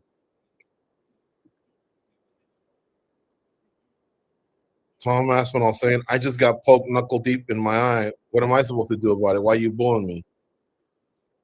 That didn't look knuckle deep to me, Goze, but it doesn't mean it has to be knuckle deep. It was a poke. And he says, this is bullshit. The fight was just getting going. He says he's pissed off. All right, here's a close-up, Goze. You seeing it? Yeah. Okay, that's a good poke. It didn't go in the eye because the eye's closed. Oh, but see, in slow motion, it does look like it's. Oh, Goze, the one on the other side looks worse. Yeah, the one on it went in the eye. The other one looked worse. And that just goes to show you that just because your finger doesn't go in or you touch the eyeball, the eye's confusing, man. Sugar Ray Leonard in the 80s just got a scratch on his cornea. Now that can be fixed. Back then, he had to retire. Remember that one, Goze? Yeah, detached retina. That's what it was.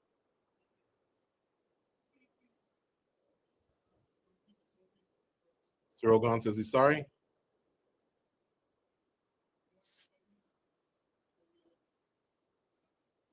I'm sorry for Tom Aspinall himself.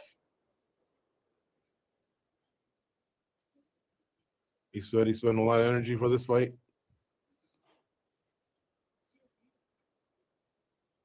DC saying you were fighting a good, wonderful first down. How quick would you want to rebook this? Or what do you want to do going forward?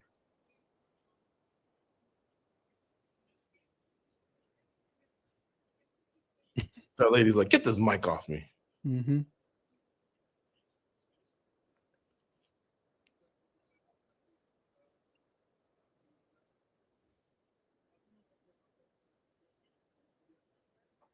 Did he get kicked in the nuts or what's his deal? Can't keep him up his junk. I have a crazy thing to say, George. Let's hear it. Yeah. Remember Volkov's last fight where he kind of owed him one? Would you almost say, hey, Ciryl, a lot of people didn't think you won that fight. You just had your chance. You blew it. Back to the line. It's not a crazy thought. It's not a crazy thought. Even though we just said that Volkov won, but he didn't you know what I'm saying? Mm-hmm. He didn't lock it in. John Jones is a winner tonight. Because up until when the fight stopped, it wasn't looking like Tom Aspinall was going to do anything greater than what John Jones did. And now that gives him more time to finagle his way in. He's got the whole White House dream and who knows what. I don't know what Dana White's going to say to all this, because it was a legitimate poke. However, Dana's on the side of fighters toughing out situations like that. Mm-hmm. So now he puts himself in a position of calling his champ a puss if he goes down that route, because that's the way this thing will get spliced up. And the reality is, I think Tom Aspinall has earned his respect, man. He's a G. Like I say, he's beaten a lot of the top 10 heavyweights. He's already beaten them, and he's iced them. He's a knockout machine. He's what Dana White always dreams about. Same with Francis Ngannou. That's why I can't believe he couldn't make things work with Francis Ngannou. But whatever, that's a whole other story. So I don't know what he's going to be feeling here, man. I don't know if Aspinall's going to want to get in there right away. I don't know if he's going to want to fight Ciryl Gane again. I don't know. I don't know what's going to happen. I'm really at a loss for words right now in terms of we got a lot to unpack on Monday. Yeah, and folks, I think the best thing you can do is check out the post-fight press conference on our channel, the one you're on right now. Just subscribe. That way you're always getting the content. If you hit the bell, you'll get all of the live content, and that's going to be live content, the post-fight that's coming up. And then throughout the week, man, a ton of coverage of MMA, from the interviews we do, preview shows, post-fight shows, breakdown shows, Q&As, everything. Subscribe, you'll like it. And if you can hit the like on the way out, we would greatly appreciate it here. Don't forget, on November 15th, we'll be back for UFC 322, that watch-along featuring Jack Della Maddalena against Islam Makhachev for the UFC welterweight title. Makhachev's moving up to try and gain a second belt. Plus, Valentina Shevchenko, she's going to try to stop Zhang Weili from doing the same thing. Zhang Weili's moving up. So Zhang Weili let go of that strawweight title, the one that Mackenzie Dern just won over Virna Jandiroba. And Islam Makhachev had to let go of the lightweight title. They don't let them be champs anymore, at least not simultaneous champs. So he let go of that one, and that's why Ilia Topuria was able to get that KO over Charles Oliveira, and he won that belt. So lots going on. Strong finish to the year by the UFC in terms of matchmaking and setting people up. Obviously, this is a huge disappointment. So, Goze, real quick, any final words on this main event? Not a whole lot played out. I do feel like Tom Aspinall was kind of fighting John Jones out there for the first couple minutes. Hey, look, his nose was bloodied up. I thought Ciryl Gane did a couple good things in that fight, but there wasn't really much in there that told me, oh no, we're gonna have a new champion tonight. Like I feel like Tom would have figured it out, but when it comes to your eyes, there's not much we can say. I mean, it's kind of like the nut shot. Not all of them are created equally. And this, I look at Tom Aspinall's record. Look at who he's faced. I don't find that guy to be a chicken or anything like that. Like, it's just unfortunate. Right. Just like the nut shot. Sometimes square in the nuts hurts just as much or even less than that grazer. Mm-hmm. How about Mackenzie Dern winning the strawweight title against Virna Jandiroba? Now she's 2-0 against Virna Jandiroba. It was a fun fight.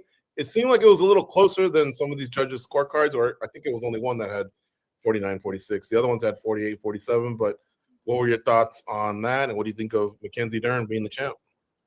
It was entertaining, and I think Mackenzie Dern being champion right now is probably the better scenario for the UFC.